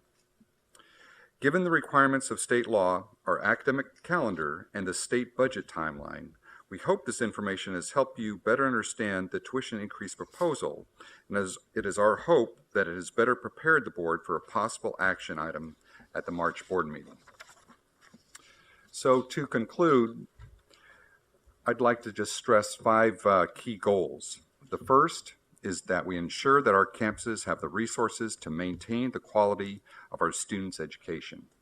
Second, that we keep tuition affordable and among the lowest in the United States. Third, we make sure that our students with the greatest financial need are not impacted by a tuition increase. Fourth, that we fund the graduation initiative, thereby reducing our students' time to degree by 1 or more semesters and saving them multiples of any equivalent tuition increase. And finally, 5, that we have sufficient funding from the state. And if we have sufficient funding from the state, we will reduce or eliminate the increase in tuition and refund or credit our students if they had already paid the increased amount. Thank you for allowing us to present this information, and Ryan and I are happy to answer any questions. Great, Mr. Rillia, Mr. Storm, thank you very much for your presentation. Members, open it up to questions now, and believe me, now is the time to ask them. We want to get all of our questions on the table now, so staff have plenty of time to get us answers between now and the March meeting so that no stone is left unturned in this conversation. So because he was so patient on the last item, I'm going to turn to Trustee Fagan first, and then I'll go to Trustee Stepanek. Thank you, Peter. I have 3 questions, so I'd like to take them separately. First of all, the $77 million raised by the proposed tuition only covers half or less of the total request. How do you plan to deal with the remainder? Our number one goal, and we are going to hit this with all cylinders, is to get the full trustees budget covered by the state. Now, if that does not occur, we'll make up as much as we can from the state. In each of the, if you go back over the years, we will, we've had varying degrees of success in getting the budget augmented by the state during that process. In some years, it's been augmented, like in this current year, with one-time funds. In the previous year, it was actually augmented to the full amount of recurring funds from based on the trustees' request. So we had 100% of that funding occur. So, Trustee Fagan, in answer to your question, our number one goal is to get the full amount funded by the state. Secondarily, if we can't get the full amount funded by the state, we'd like to make up the difference between what the tuition would provide and what the state would provide. Okay, 2. Then I have more questions. Sure. the difference between the 77 and the total request is what, 80 or 90 or something? Yeah, I think it's about 90. Is that right, Yeah. Ryan? So if the state ends up adding 90 million, the tuition, your view is the tuition would still go into effect. You know, this would be a decision that the board could make. It could look at that total amount given and see if there'd be a full or partial reduction in tuition. That's fully within the authority of the board. But our goal is really to get the full funding of the trustees' budget in order to make all those things happen. So to get back to my first question, if there's no additional funding from the state and the tuition goes to 77 and we're 90 million short, how are you going to deal with the 90 million? That we're going to have to make some choices about what things we're not going to fund. If we're not going to get the 90 million and no additional funds, and we do have the tuition increase, we're going to have to look at that and make some choices. Now, I can tell you right off the bat, I'll just give you my opinion of what the impact of those choices is that there are certain mandatory costs that we just have to fund, and we'll fund those, like current contracts and benefits and other mandatory costs. I can tell you that all of our presidents, the chancellor, and the vice chancellors feel very strongly that the graduation initiative has to be one of our top priorities. And if the tuition is funded, we are going to fund the graduation initiative. We feel very strongly that that is the future of the California State University, and that's going to be very important. So if there's that 90 million shortfall, it will not impact the graduation initiative. The cuts will come elsewhere. The cuts will have to come out elsewhere, and I will give you some examples of where they might come from. An example would be tuition growth. Example would be enrollment growth. In the trustees' budget is a certain amount for enrollment growth. Another example would be facilities. In the trustees' budget, there is money for incremental facility money. I think we would take those types of things, and again, these are my opinions. It'll be actions that that we'll take in the future based on certain amounts. But I think these are the things that we have some degrees of freedom on, and are probably a lesser priority than the graduation initiative. So I have a second question. Yes, sir. Putting all expenses into the context, it's not just about tuition. So living expenses, books, and various things that we talked about before. How much is the real cost of going to school and having those living expenses? And how can you put it in the context of this tuition increase? What are students facing? Because sometimes we say, well, it's $6,000 and it's only $13 a month more. That sounds very small. But when you add in those necessary living expenses, things start to add up. How do people deal with that? And do grants and things cover those things? And how many people are covered by that? I will look to my colleague.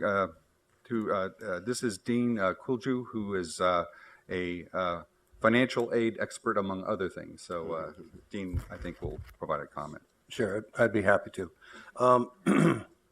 Ironically, I don't know if any of you were here last year in January, but I did kind of a presentation on most of these topics. So, be happy to do that again at some point in the future. But for financial aid, when we determine a student's eligibility, it's comprised of 5 basic elements: the tuition and fees, which we've been talking about, books and supplies, room and board, transportation, that's like to and from school, maybe home for breaks, and then personal or miscellaneous, that's like dry cleaning, occasional movie, etc. So on average, for a CSU student living on campus, all of those combined, it's around, and this is just an average, about $25,000. Living off campus in an apartment is about the same, maybe $500 difference.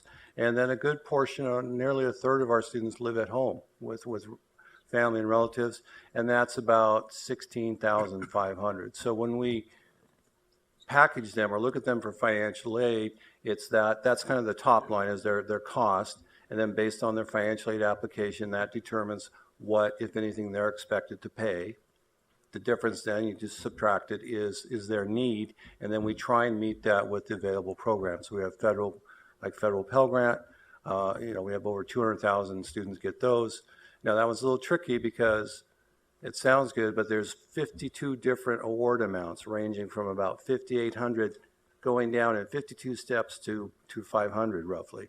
There's a federal SEOG, there's federal work study, there's federal Perkins, all that program's going away. We have the state Cal grant, we have middle class scholarship, we have our institutional state university grant program, we have athletic scholarship. So to the extent we can, I'm sorry, I left out loans, I apologize. Those are what we put in last if we have to. But to the extent we can, we try and fill all of that need for that student to help them with their educationally related expenses. So we're talking about 60% of students don't pay tuition. What's the percentage who are getting all that covered? The total cost of attendance, I would say, to be honest, pretty low, because depending on their year in school, this is where financial aid gets super complicated, but depending on their year in school, there are different limits on how much loan they can get. It's a graduated scale as they advance in their academic career. So probably at least 50% of our students have what we call an unmet need. And then people kind of go, but depending on if their living arrangements, in other words, if they perhaps have a roommate, then their rent might be actually less than what we allow for in our kind of system-wide average or that campus's average for the student. Or if they choose not to go out to the movies all the time or eat out, again, they can, some of those are kind of discretionary in that they could, reduce some of their expenses. And I'm not passing judgment on anyone. I'm just saying there are ways that they can there's a little flexibility. Well, let's get back to the number. Is there a rough guess number about the percentage of people who, basically really wouldn't have to be concerned that much about this tuition increase? I'm not sure I'm following your question. What's the percentage of students who have their room and board and books taken care of in addition to their tuition? That's not something we have readily available. We could probably calculate that for you, understanding that a large component of that probably would be loans for a lot of students. Okay. I had one more question. All right, one more, then we're going to one more. That's continue all. on. Yeah, the question is about the future. It's very probable or possible that the next couple of years we're still into difficult financial situations. If our requests for next year and the next year aren't met, are we looking at requests from the administration here for additional tuition increases? Thank you, Trustee Fagan, for that question. This, as you recall, about a year ago, maybe a little bit less than a year ago, we presented the board with a report from a task force at looking how to create a more financially sustainable model for the university. And the question you just asked was one that task force spent a lot of time on. Just as to recall that the task force was made up of some university presidents, some campus CFOs, students, faculty, board members, and others. And what we had suggested in that task force is, as a long-term strategy, rather than having these periods of many years with zero tuition increase and then having these spikes when you had a crisis or a problem, that instead we look at a system of minimal small increases over a period of years that were planned, that people could anticipate, that prospective students and their families could plan on ahead of time, that would even out the big peaks and valleys that we've been experiencing so far. Now, that was a recommendation from this task force. It was really looking at kind of a long-term strategy, which we thought made much more sense than the current way that we do it in these big spikes followed by flat times. The board did not act on that particular recommendation. It didn't say, well, that's what we're going to do. It basically said, we accept the report. We find this, an interesting recommendation, and we'll evaluate this in the future. So that's kind of the answer to your question, is that it's possible that the board could adopt a policy that does, rather than these big swings, a small incremental and planned set of tuition increases that is, frankly, is going to be more fair to students in the long run, because it would mean that those students who come in at a certain year where you have a big spike aren't going to be penalized. It'll be a plan. That is, it's something that we're not acting on today, but it's something the board can discuss and can determine whether it wants to take that approach. Great. Thank you very much. Let's go to Trustee Stepanek, then Abrego, then Reyes Salinas. Trustees Fagan's last question was a perfect lead-in to my comments. First of all, I'm very pleased to hear that the comment that was made that if the board should approve for the tuition increase, that there would be an opportunity for the board to come back and revisit it in summer once we have an idea what the full budget is. That provides a certain amount of, in a sense, a safety net as we go forward, which I think is very important. I wish to bring to your attention the ASCSU resolution contained in your meeting packet regarding a possible tuition increase. The Academic Senate spent a considerable amount of time during last week's plenary and in the months prior discussing the merits of a variety of stances on this particular issue. The final form of the resolution passed opposes any tuition increase and takes a stance that the state of California is responsible for properly funding the CSU. I'm now speaking as one who has observed the overall process and the different opinions that the senators expressed. In my opinion, this resolution is really speaking to the high level of frustration faculty have felt for the past 10 plus years towards the state government's demands on the CSU, while at the same time not providing adequate funding for us to carry out our responsibilities to the populace of the state. During the debate on this particular issue, and very much fitting in with some of the conversation going on right now, several of the senators actually saw merit to having a multi-year plan of small tuition increases to cover increases in fixed costs. Others are willing to support a resolution to endorse the currently proposed increase as only as a last resort if the state does not provide the full funding that was requested for this particular year. Still others believe that the CSU needed to take the stance that was eventually approved. There were those who advocated for a total overhaul of the state's tax code, with recognition the components of this would require constitutional changes. There's also issues having to do with trying to have that higher education can be offered as the important thing is for higher education to be offered to the top 1/3 of the state's high school graduates at a low cost or no cost, as was proposed in the 1960 California Master Plan. There were still additional state senators who believed that the stance might be overly ambitious, and a more realistic proposal would be for the CSU to advocate for a return to the mid-1980s ratio of state support to tuition. The scope of higher education in California has changed significantly since the release of that 1960 master plan. And for that matter, has changed quite significantly just in the last 10 years. We now have a higher percentage of high school students desiring a college degree. Our student population is significantly more diverse, with a much higher percent of first-generation university students. And we also have shifts in the industry in the state that now place a much higher demand on the need to complete a college education. The reality is we're not living in the 1960s anymore. The past is the past. We need to look towards the future.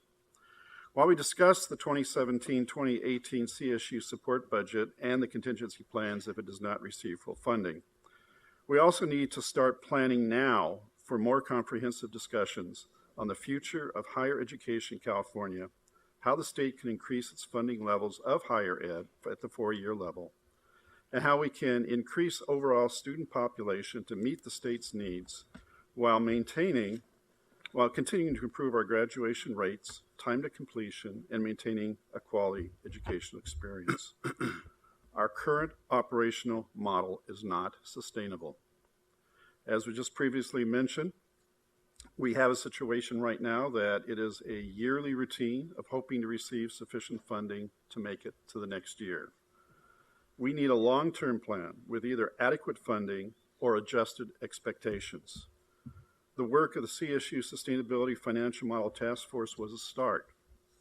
We need to take those particular proposals and have discussions with the board. They need to be revisited and expanded on.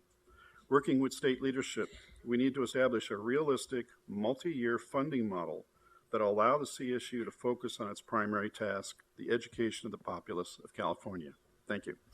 Thank you, Trustee Stepanek. Let's go to Trustee Abrego, then Reyes Salinas, Day, and then Trustee Eisen. Did I see your hand up? And then Trustee Nyland. Great.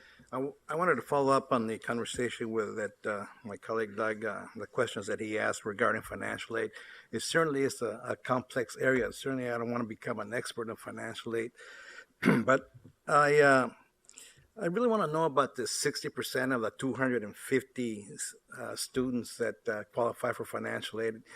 And I wonder, does the state have an unlimited amount of funding, financial aid? Is there a cap to this thing, or we can continue to increase tuition and they automatically fulfill and pay the full tuition? I think it'd be helpful for me, in lieu of the comments that we had earlier about it may be that not all 250,000 students are receiving full financial aid.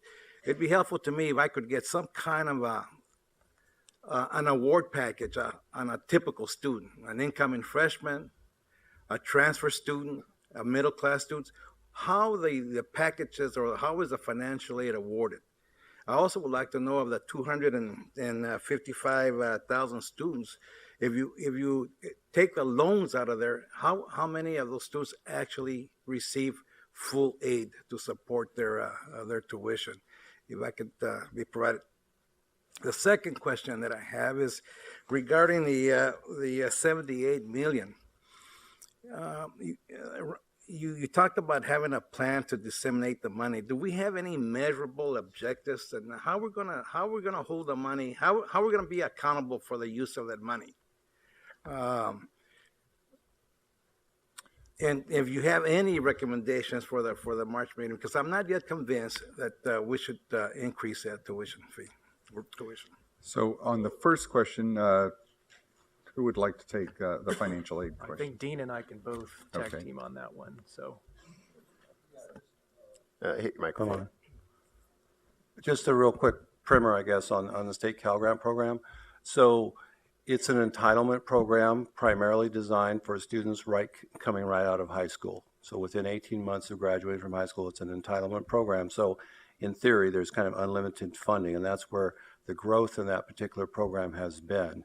And for us, we have something like about 120,000 students getting a Cal Grant.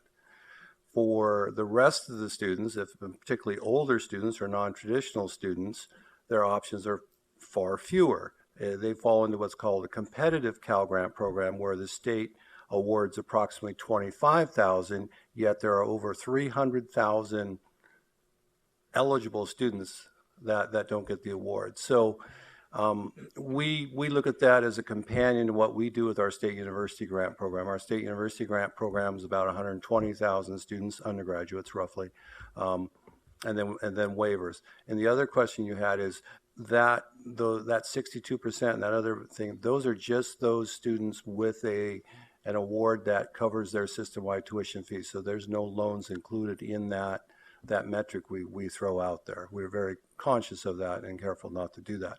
So in a broader context, the state Cal Grant program and the level of student it reaches and the scope is something that we've always wanted, hopefully, to have the state take another look at, and is it accomplishing what it needs to, given our and the other segments diverse and changing student populations. I don't know if Ryan has something to add as well. yeah, I'd like to add a little bit more to it. So, under our proposal that you have before you today, the Department of Finance estimates that Cal Grant costs would grow by $24.9 million. And getting to your question about does the state basically have a blank check that it can write, really ultimately what happens with the Cal Grant program is it is funded by the state general fund. We are funded by the state general fund. Many other programs are funded by the state general fund. So the state ultimately has to decide, will it stick to that entitlement program and fund the full cost of what is equivalent to a tuition increase? Generally speaking, in the recent past, the state of California has been very clear and has made it very very clear to all that financial aid is one of the very, very last things that it is willing to potentially reduce or eliminate. Okay. So the entitlement program in modern times is very much going to be protected, I would think. The challenge, though, is that the state always has a finite amount of money every year. And so if it has 25 million roughly of costs, of increased costs for Cal Grants, it has to balance that with all those other things. So does that mean it affects some other program area? Does it potentially affect us? But I just wanted to let you know that it isn't just a, money grows on trees situation on the Cal Grant Entitlement Program. They have to balance priorities in terms of all those other state programs that are funded by the general fund. Okay, thank you very much. Let's go to Trustees Reyes. Oh. There's a second part of his question dealing with accountability and how we will be able to track the $77 million and the use of it relative to the impact on the graduation initiative. I'm going to ask Jeff Gold to speak to that. Yes, thank you, Dr. Blanchard. Very good question. It comes up a lot with the grad initiative. I think there's two components, the long range and the short term. And so when we talk about the long range, the idea that we've set a stake in the ground for 6 goals customized to each campus and for the system gives us a roadmap, an accountability roadmap, not just for 2025, which is way out in the future, but for the groups of cohorts of students that are in between now and then. So in September, we submitted a system plan, and the campuses had plans that talked about their accountability framework and how they were going to move towards those goals. We've since, in the last few months, worked with the campuses to begin updating those plans, and that's happening right now. So we're getting larger contingents of stakeholders on the campuses to look at that. And so a component of that is having each of the colleges look at their part and set a limit there as well in terms of their goals year to year. So overall, at the high level, in terms of long term, accountability is built into the very framework of the grad initiative. In terms of the $77 million, that specifically, we laid out that one of the number one issues that we see at the system level is the hiring of faculty and the sections, going to the campuses, speaking to the presidents and of course the students. One of the top issues has to do with being able to get the classes you need when you need them, so that you're on track to graduate in 4 years, 5 years, 6 years, or transfers 2 years, 3 years, 4 years. And so we have a clear plan set up for how the short term is going to meet those goals, and that it mirrors into the longer term plan as well. My concern was that if we're just trying to close the gap, I don't know if the legislature will say, you really don't have a need or a purpose for the money. You're just trying to close that gap. And that was why I asked the question about accountability. Yeah, that I will say, as I've met with student organizations on various campuses, the issue of transparency and accountability and use of the tuition increase is consistent theme everywhere I go. And so the more transparent we are about how that money will go to use to benefit them will be critically important. Let's go to Trustees Reyes Salinas, followed by Day, Eisen, and Nylon. Thank you. First off, I want to start with the appreciation that I'm glad we're still the lowest ones when it comes to our tuition and our debt of our students. But I want to remind everyone that that's still not okay. That's $14,000 that our students are walking out with debt. Some of my friends are going from $30,000 to $40,000, which again, it's not okay. And on top of that, we're talking about the possibility of taking out, or the state getting rid of the middle class scholarship, which, as we know, is primarily the students who might suffer from this tuition increase. So we're gonna increase their tuition and the state's gonna take away their scholarship. It doesn't make sense. The third thing I wanna talk about, I have a couple, so we need to stop thinking about the $270 as just $270. This is a whole bigger picture. We're going against our nature of our system and the mission of our system. Again, it doesn't make sense. And this might be silly for some of you, but for the students it's not, how we are talking about this increase on the agenda specifically, and I'm really happy that we changed the website. But on the agenda, it's talked about as a tuition adjustment. It's a tuition increase. Let's be real. Let's talk about this. We need to make sure that we call it an increase for the families of the students and what they have to get ready for. And that's how we have to advertise it. And I agree with all of you. The state of California is letting us down. And when I mean us, I mean the students. And I believe it's full responsibility for them to fund our system. But at the same time, I would like us to have better objective goals or different options before we make this decision, and not just rely on hope or the wallet of our students. Thank you. Great. Thank you, Trustee Reyes-Salinas. Let's go to Trustee Day, then Eisen, Nylon, and Norton. Well, thank you, Trustee. I don't have much to add. I think everyone's comments have been very helpful and eloquent. I'd like to acknowledge the students and encourage them to remain actively involved and partner with us and our team in Sacramento. And I want to thank the Chancellor and his staff for doing some incredible research and presenting all of the information I think that we need. Most of the questions have been answered. Looks like you have a few more that you'll come back to us with, but it serves up a menu of options for this board to really analyze and evaluate what's the best policy going forward. I think obviously tuition increases are the last resort for, I think, any of us, and continue to encourage staff to, as Trustee Morales said, first, second, and third priority is to educate the legislators in Sacramento. So they've got a different job to do than we do, obviously, and they have other priorities that they have to balance and evaluate. But clearly, the data shows that we've got an incredibly robust education here that's very affordable, a quality education, and we want to keep it that way. So look forward to further analysis and hopefully have some success in Sacramento. Thank you, Trustee Day. Trustee Eisen, followed by Trustees Nylon and Norton.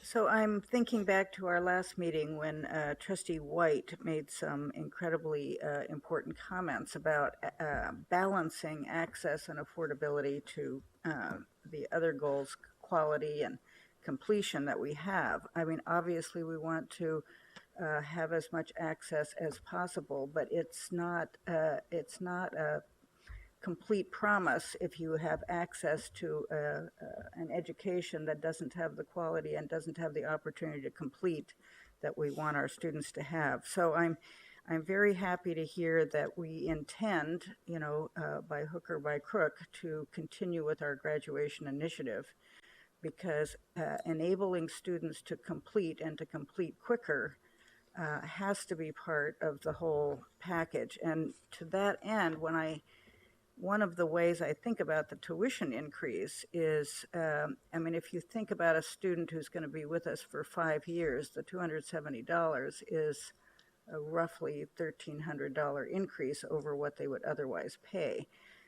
If we are successful with the graduation initiative, and I don't think it needs to be a capital if, when we are successful with the graduation initiative, hopefully that student will have been able to complete their education in at least a semester earlier than they would have otherwise. And that's a $2,700 savings, which overwhelms the increase. And I understand, I am hearing you loud and clear that we can't just be doing the math here. We have to keep very careful eye on our values and our what we're here to accomplish.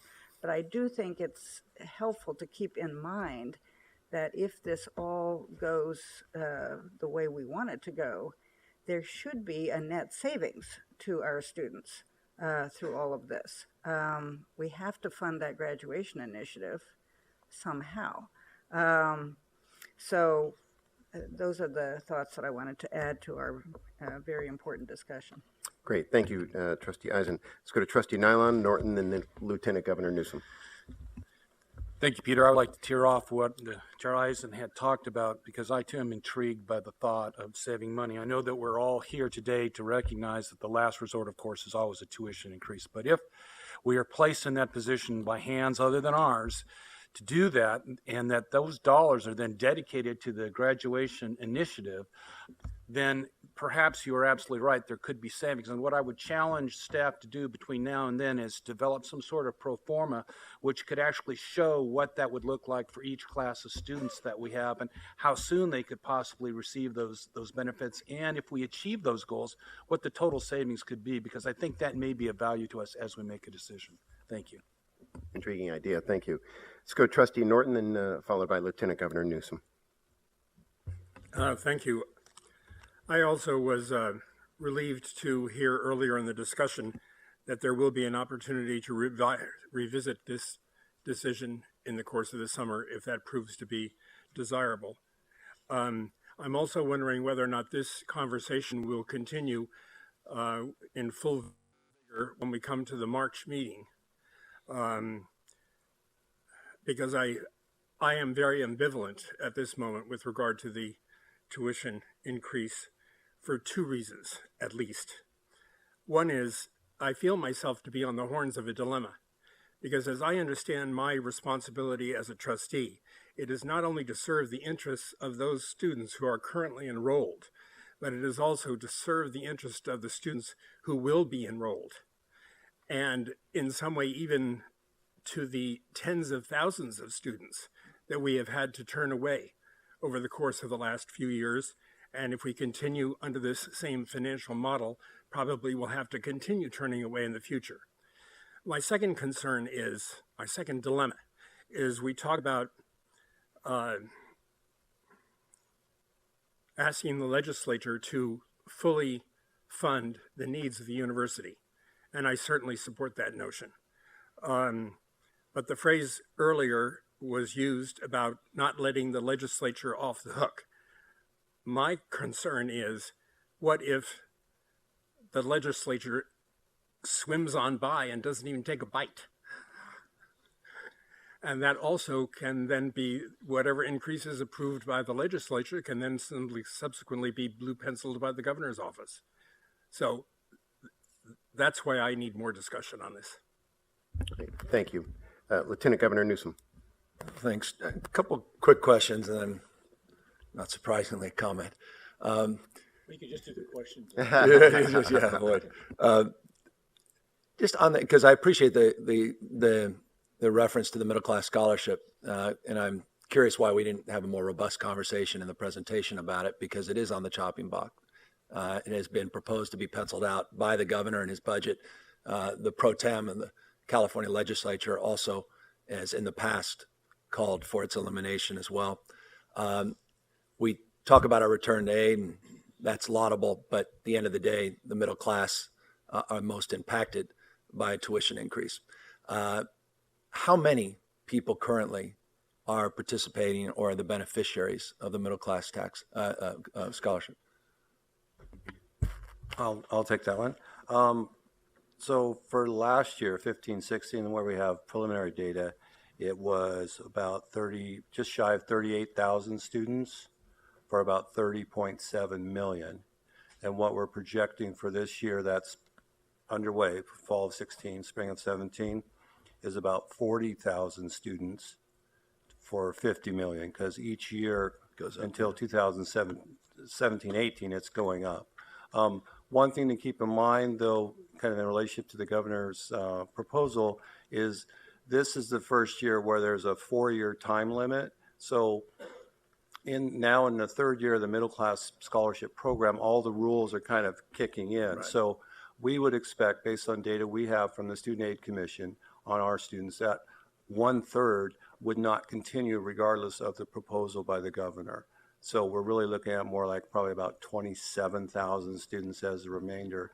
And lastly, it's not an entitlement program. So the student has to requalify, reapply, and requalify every year. So for example, if they don't apply by March 2nd, they may not get the award that following year. So it's not an entitlement like the Cal Grant program is. Appreciate it. And I think it's very helpful, hopefully my colleagues as well, to understand that. The second question, and I apologize for, and I was trying to look it up, I've forgotten our own policy as relates to campus mandatory fees. And they go from the modest to the absurd. I think most of us would agree, these fees. And that's why we had to put a band around them a few years ago, because we were, frankly, utilizing those fees as ways to make up for the fact that we were holding off on tuition increases. My understanding is the average fee is over $1,400, but that doesn't do justice to the differentiation campus by campus. Has there been any estimate of what we should anticipate going into the new year in terms of increases? Does our policy mitigate the likelihood that those increases will be significant? What is our policy, again, on these campus fees, and are we proposing to increase them in the new year? Well, for campus-based fees, you're correct. It's around that $1,400 average. Basically, the way that the fee policy works is that you hold the power over system-wide tuition and system-wide application fees. Then from that point on, there are a series of policies that delegate that authority from the trustees to the chancellor to approve, delegates those further to the presidents to approve. We have a pretty robust policy as well in terms of actually getting a lot of student input in terms of fees on campuses. It's a very elaborate, very complicated. It's almost on par, I think, with what Dean was talking about in terms of the complexity of all the hoops that one must jump through. But basically, when it comes down to this discussion about tuition, we're talking about tuition. We're not talking about the concept of the campus-based fees.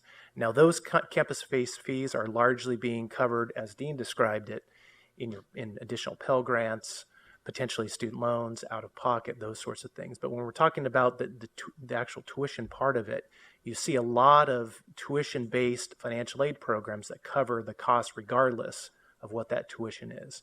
Now, in terms of the future on campus-based fees, we can't really project necessarily what all campuses are contemplating. Obviously, and one of those things, the reasons for that is that we don't keep track of and query our campuses on a regular basis about what potential fees we have on outstanding or potentially out there. And some of them are very they vary dramatically, right? Yeah. I mean, some of them are fees for late library books, and they are fees for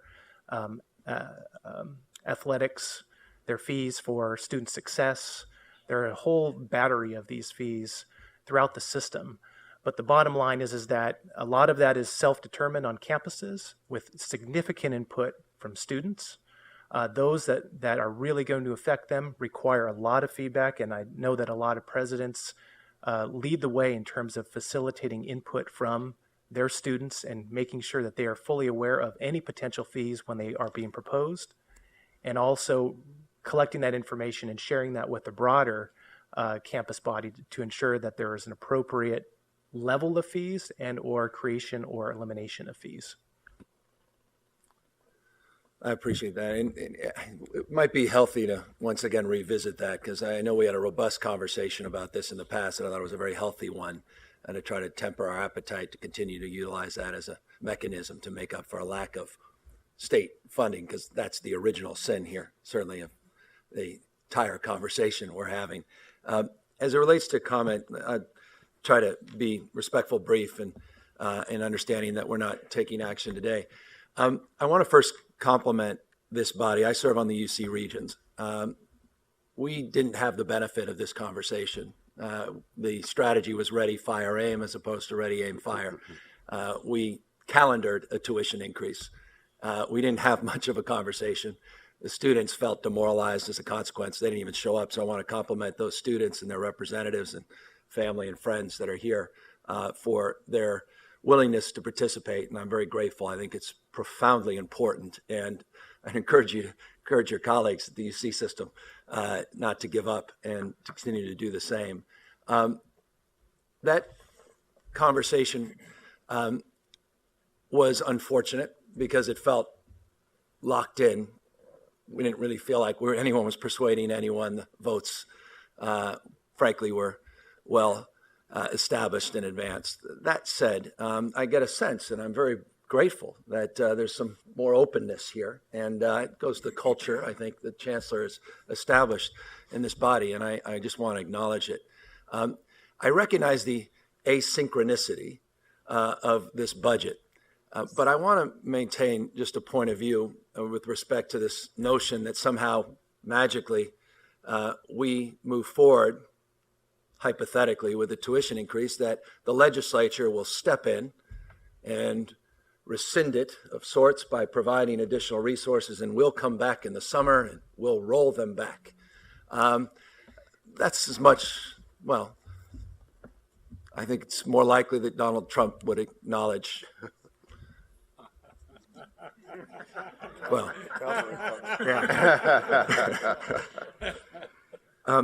And I say that because I quite seriously had a conversation with a couple of my colleagues on Saturday that sort of tongue-in-cheek said, thank you for taking the pressure off on that $88 million UC increase. Now we could focus, and I'm kid you not, my mother's grave, they said, now we could focus on affordable housing. You took the pressure off us.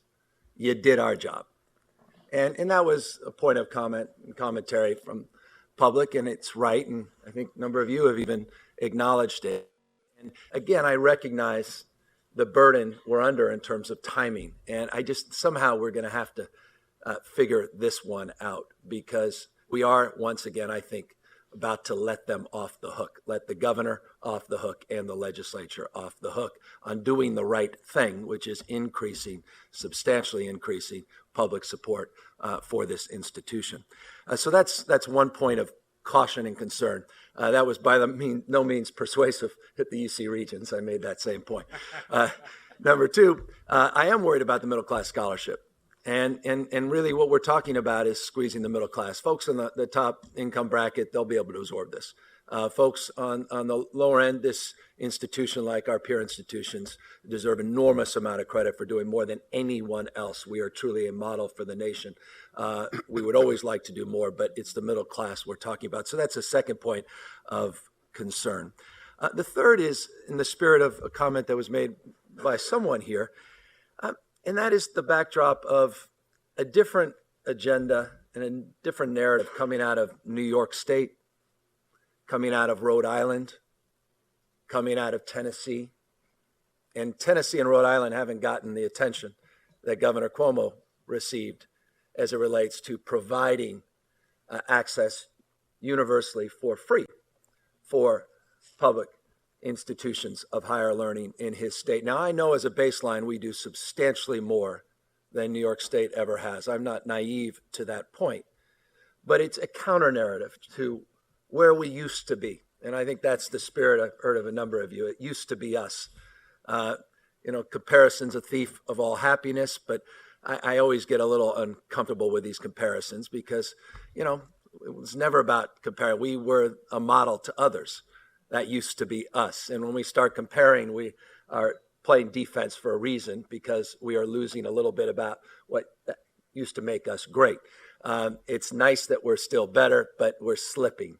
And I'm not interested in failing more efficiently to meet the expectations of people of the state and the high expectations I think the rest of the country has for all of us. So I argue that as a third point. Final point, I just want to also make a point, and I appreciate Trustee Salinas' point.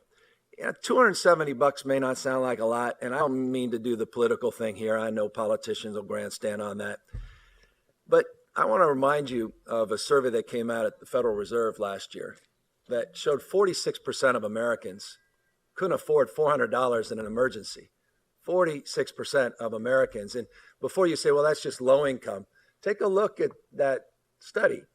That's people earning over $100,000, particularly African American, Latino communities, having a hard time finding without selling something or borrowing something. You add the 270 to the likelihood the campus mandatory fees go up, and then the broader conversation, and I'm grateful we had it around the total cost of education, which at this institution is anywhere from $22,000 to $25,000, $30,000 to $35,000 at the UC. This is impactful, and it's not nominal, though oftentimes it's reported as such. And so that's another point of caution as we move forward to the debate in March that I offer as a point of concern and consideration. But I will end, as I began, with admiration for the contrast that exists here with this body, not as an indictment of my friends and colleagues at the UC, but as a way of expressing my admiration to you for your sincerity in terms of reaching out and trying to find alternatives to walking down what oftentimes has become a normalized path of deviancy, which is tuition increases. Thank you. Thank you, Lieutenant Governor. We'll go to Trustee White, and then I'll ask one or two questions, and then Chancellor, if you don't mind, we'll turn to you at the end for some wrap-up comments. So Trustee White. Thank you, Chair. Well, I will have to remember to raise my hand sooner next time so I don't have to follow the Lieutenant Governor. I really appreciate all of those points you brought up, especially your emphasis on the middle class scholarship, which I have many strong feelings about and was very disappointed to see on the chopping block this year in the governor's proposed budget. I have several questions, though, before I get to that. I think that any of you might be able to answer them, but specifically about financial aid. And I've received several questions from students just today as they're watching this meeting about how we talk about financial aid, because there are grants from the state and from the federal level, and then there are loans. And I think those are two very different types of financial aid that we put under this umbrella. It's kind of thought when we look at these numbers, 61% of students receive full financial aid coverage of their tuition. But does that mean those numbers are subtracted or they're delayed and multiplied through a loan? And so I think my first question for you is, when we talk about that 61% of students, is that including loans that they have to pay back later, or is that completely grant covered? That's not including loans. So it's specifically kind of like Ryan got to, you know, we've got a lot of different costs, but when we're talking about the tuition itself, 61 or so percent of our students.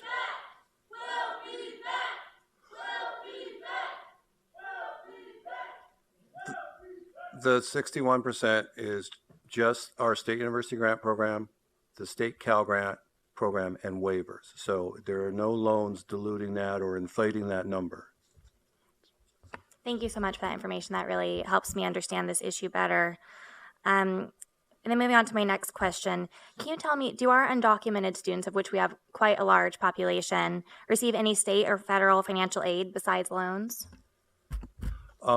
They, by law, cannot get federal aid, but yes, in the state, they get the state Cal grant, they get the middle class scholarship, they get our state university grant, some get our EOP grant, and then there is a state dream loan that's done by the UC and our segment as well. So yes, the California Dream Act, as it's called, different from the federal, has allowed for several years them to get institutional, state, and scholarships as well.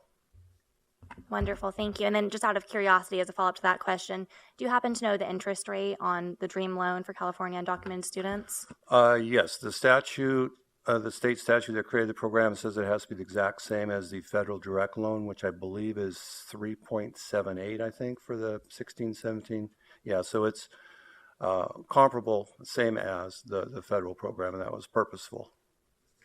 Is the tenor or maturity of the loan the same as well? Is it?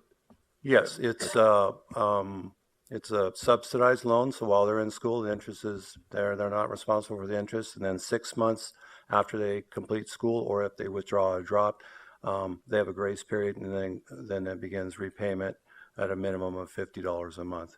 A 10-year standard 10-year repayment program.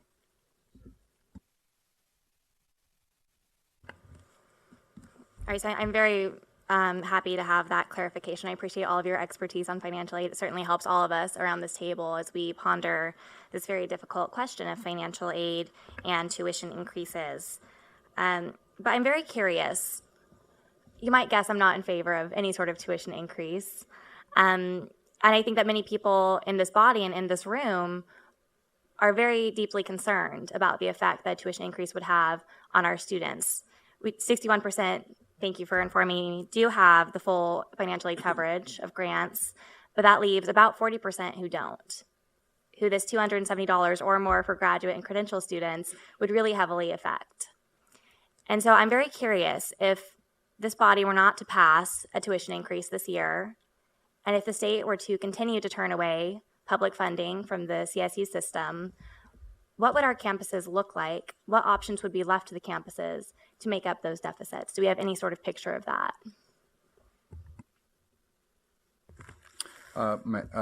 Trustee White, I can start on that.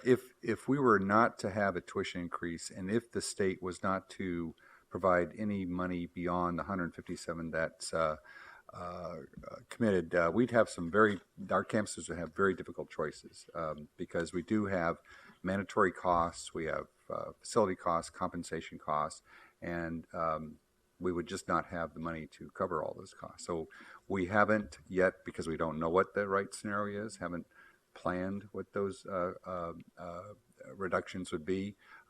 There's also the worry if you start planning to that degree, it will become a self-fulfilling prophecy, right? And so but you're correct. That would be a unfortunate scenario. Great. Thank you, Trustee White. Oh, sorry. Go. No, right ahead. Go ahead. It's fine. It's an important topic. Okay. You got to get all I the questions appreciate out. the time. So I asked that question not to strike fear into anyone's hearts more than what we're already fearing in these very uncertain times, but to really paint a clear picture for the legislature about what our campuses and our system are facing. Because in my mind, we've spoken a lot about these three options that our system has. There's full state funding, which we're all cheering for and hoping for and lobbying for in Sacramento. And there's the tuition increase, which would affect about 40% of our students. And there are different ideas of how devastating that effect would be. And then the third option are these campus cuts. And that takes me back to before I was even in college, but hearing about this in the news, back to the recession. And so I believe we had both cuts and tuition increases at that time. And I remember being in high school and coming home and my dad, reading the news when he got home from work and saying they're raising tuition at Cal State and just wondering, how are we going to do this? And I don't want to create that situation again for our students and our prospective students here in California who rely on this system as the people's university. We are very different from every other system in this state and really in this country. And it's what makes us so special that we are for the people. That means all the people, the ones who can't afford it, the ones who are in the middle class, just that with $70,000 is the cutoff for low income. But if you're at $75,000 income, and we've estimated that total cost of attendance for a year outside of tuition is $25,000. That's a heck of a lot of money if you're making $75,000 or even $100,000 a year. And so I do worry a lot about all of our students. And thankfully, so many of our students are covered through the financial aid that our state offers. But I've been worrying really heavily ever since I saw the governor's proposed budget with the middle class scholarship being phased out. And I do think so much about our middle class students who are sometimes kind of put off to the side because we think low income and high income, but there is a lot in the middle of those two options. And I can tell you as one of those students in the middle of those two options, it is not easy. It's worth it, but it is not easy. And taking away options like the middle class scholarship, it is not the time or the place for that in California. As we face increasingly uncertain times across this country, where every day brings new surprises, now is not the time to divest from our middle income and low income students. We need educated people in the state of California more than ever because we've said it here before today, California leads the way. And our public institutions of higher education, in policy, and in all other aspects that make our country so great. And so I do worry about middle class scholarship. I do worry about tuition increases. And I worry about it happening all at the same time. I don't want kids coming home from school hearing their parents say, how are we going to do this? Because it's not just $270. It's not. And when you work two jobs and you support yourself and you go to school full time and you do everything right, you do everything that you're supposed to do and you eat off the dollar menu every night, you should not have to worry about these things. It's time for the state to invest and invest heavily and invest sustainably in the CSU system if they want to see results before, during, and after 2025. And so while I am a huge fan of the graduation initiative, I don't believe for a second it should be funded by students. It should be funded by the state because they need the CSU at least as much as we need them. Thank you. Thank you, Maggie, for your thoughtful comments.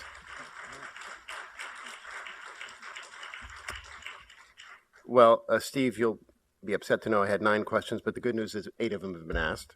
I need a clarifying question. Actually, it goes to Lieutenant Governor's question about campus fees, which, as he pointed out, went from modest to absurd. Are those covered by Cal grants, or not? Because again, on some of our campuses, they're quite substantial. No, they're not. So, Cal Grant's a little complicated. There's a tuition award, which is only for system-wide tuition, and there is an access award for Cal Grant B students, or a stipend that conceivably could go towards those. That's $1,660 though for a year, so that's $880 a semester. Our state university grant is capped at the system-wide tuition. So typically, if the student's getting a decent amount of financial aid, the campus fees would be covered by another grant source like the federal Pell Grant or EOP or maybe a scholarship. And then, of course, we get into loans, et cetera, after that. Okay, great. That's very helpful. Steve, as part of this, I've railed in the past about the importance of looking at new tuition models. Universities around the country are doing some pretty creative work.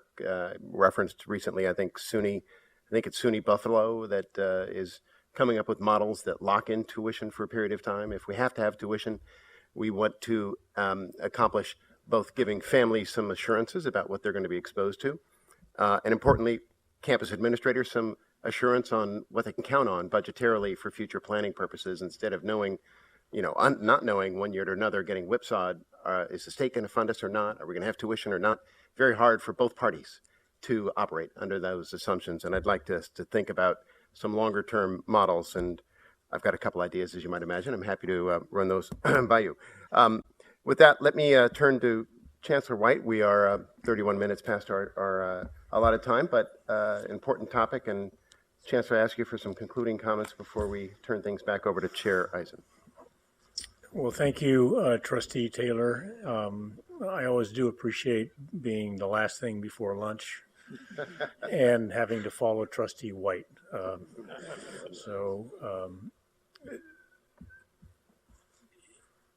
I'm moved and I'm proud of our conversation today. I hear and I acknowledge and I quite frankly share the pain and concern that has been voiced in this room today and before today and again after today. First and foremost by our students who were so eloquent this morning, by our faculty and faculty leaders, by the staff members, by our trustees. And I know the president haven't spoken on this today, but I know they shared to a person the pain and concern that we are discussing.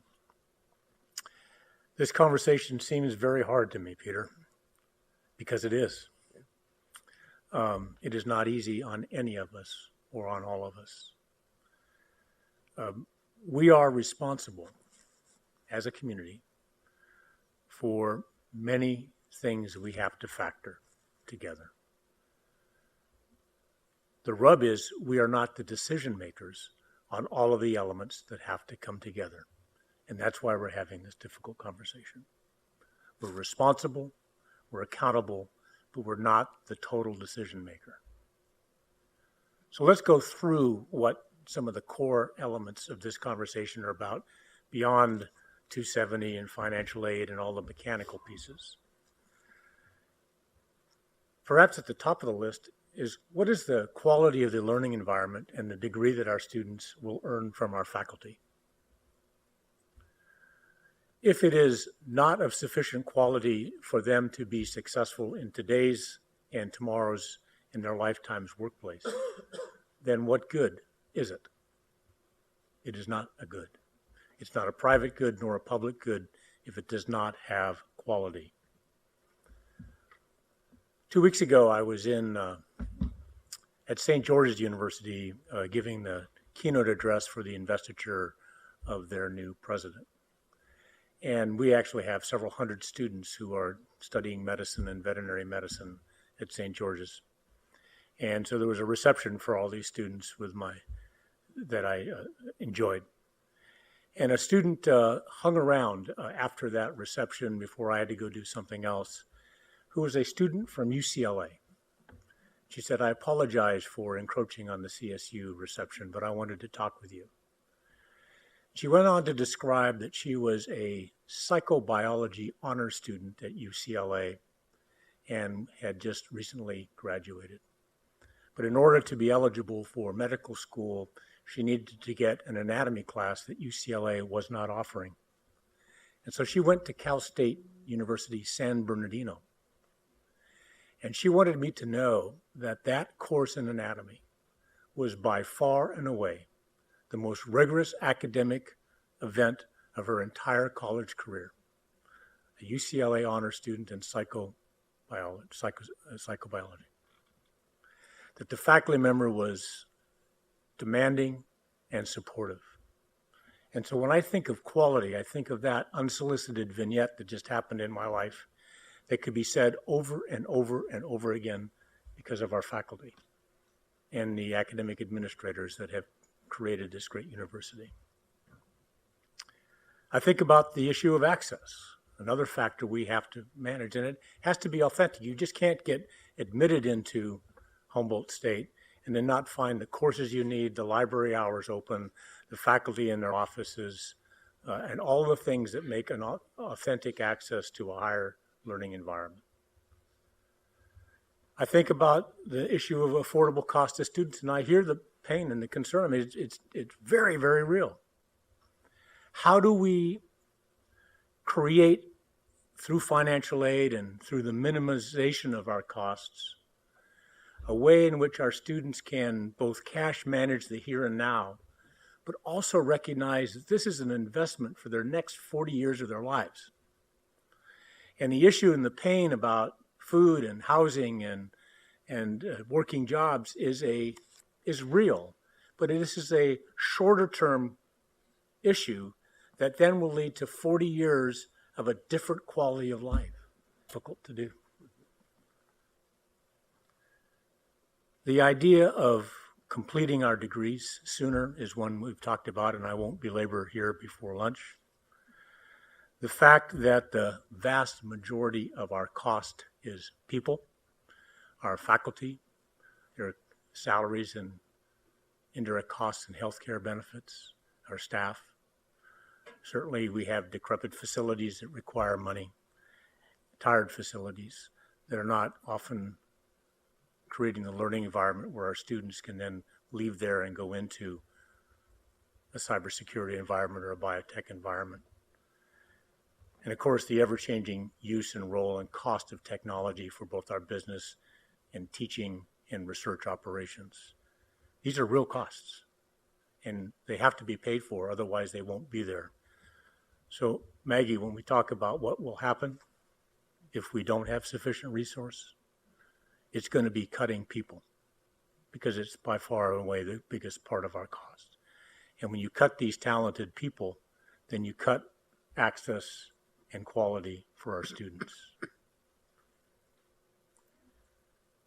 I think of the causal relationship of the hydraulics between what the state of California has been doing for over the last 2 going on 3 decades, of a proportionate, systematic decrease in the percentage of the cost of running this great institution.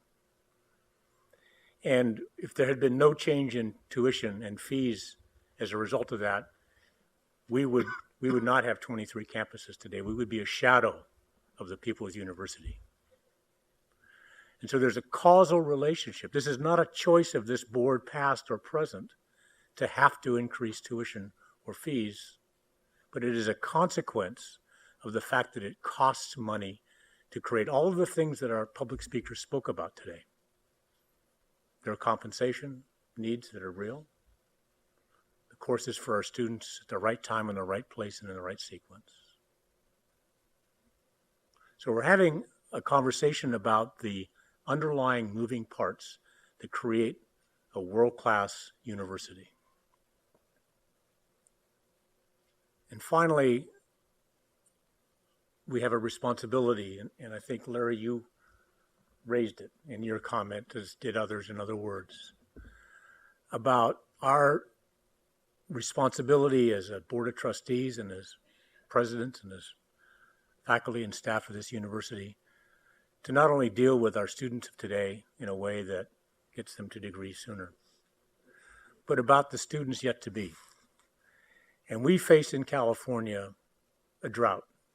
I think we've gone from 2 to 1 now, based on how much damn rain fell in Long Beach a couple of weeks ago.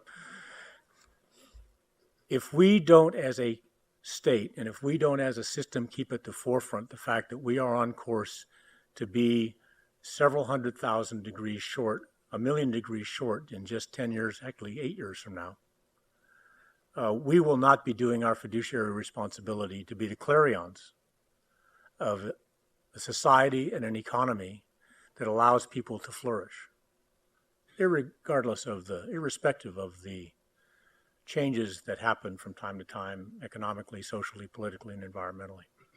We bear a responsibility as leaders of, as is often said and is published, the People's University, the greatest four-year and graduate program university in the country, and I would say in the world.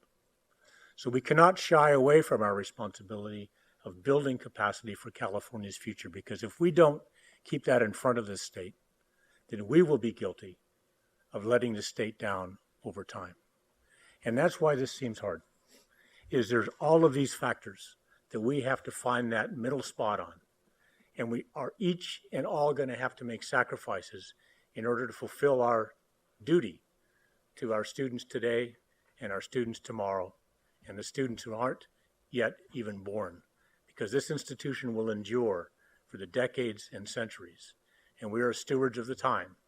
And there are times you have to make tough decisions that just wrench you in the gut, because the bigger enterprise, the bigger issues are the ones that we're trying to support.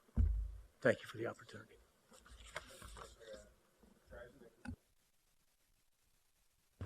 Thank you, Trustee Taylor.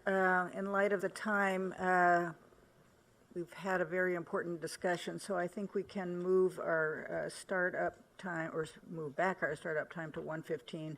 Give us ample time to have some lunch before we continue. Thank you.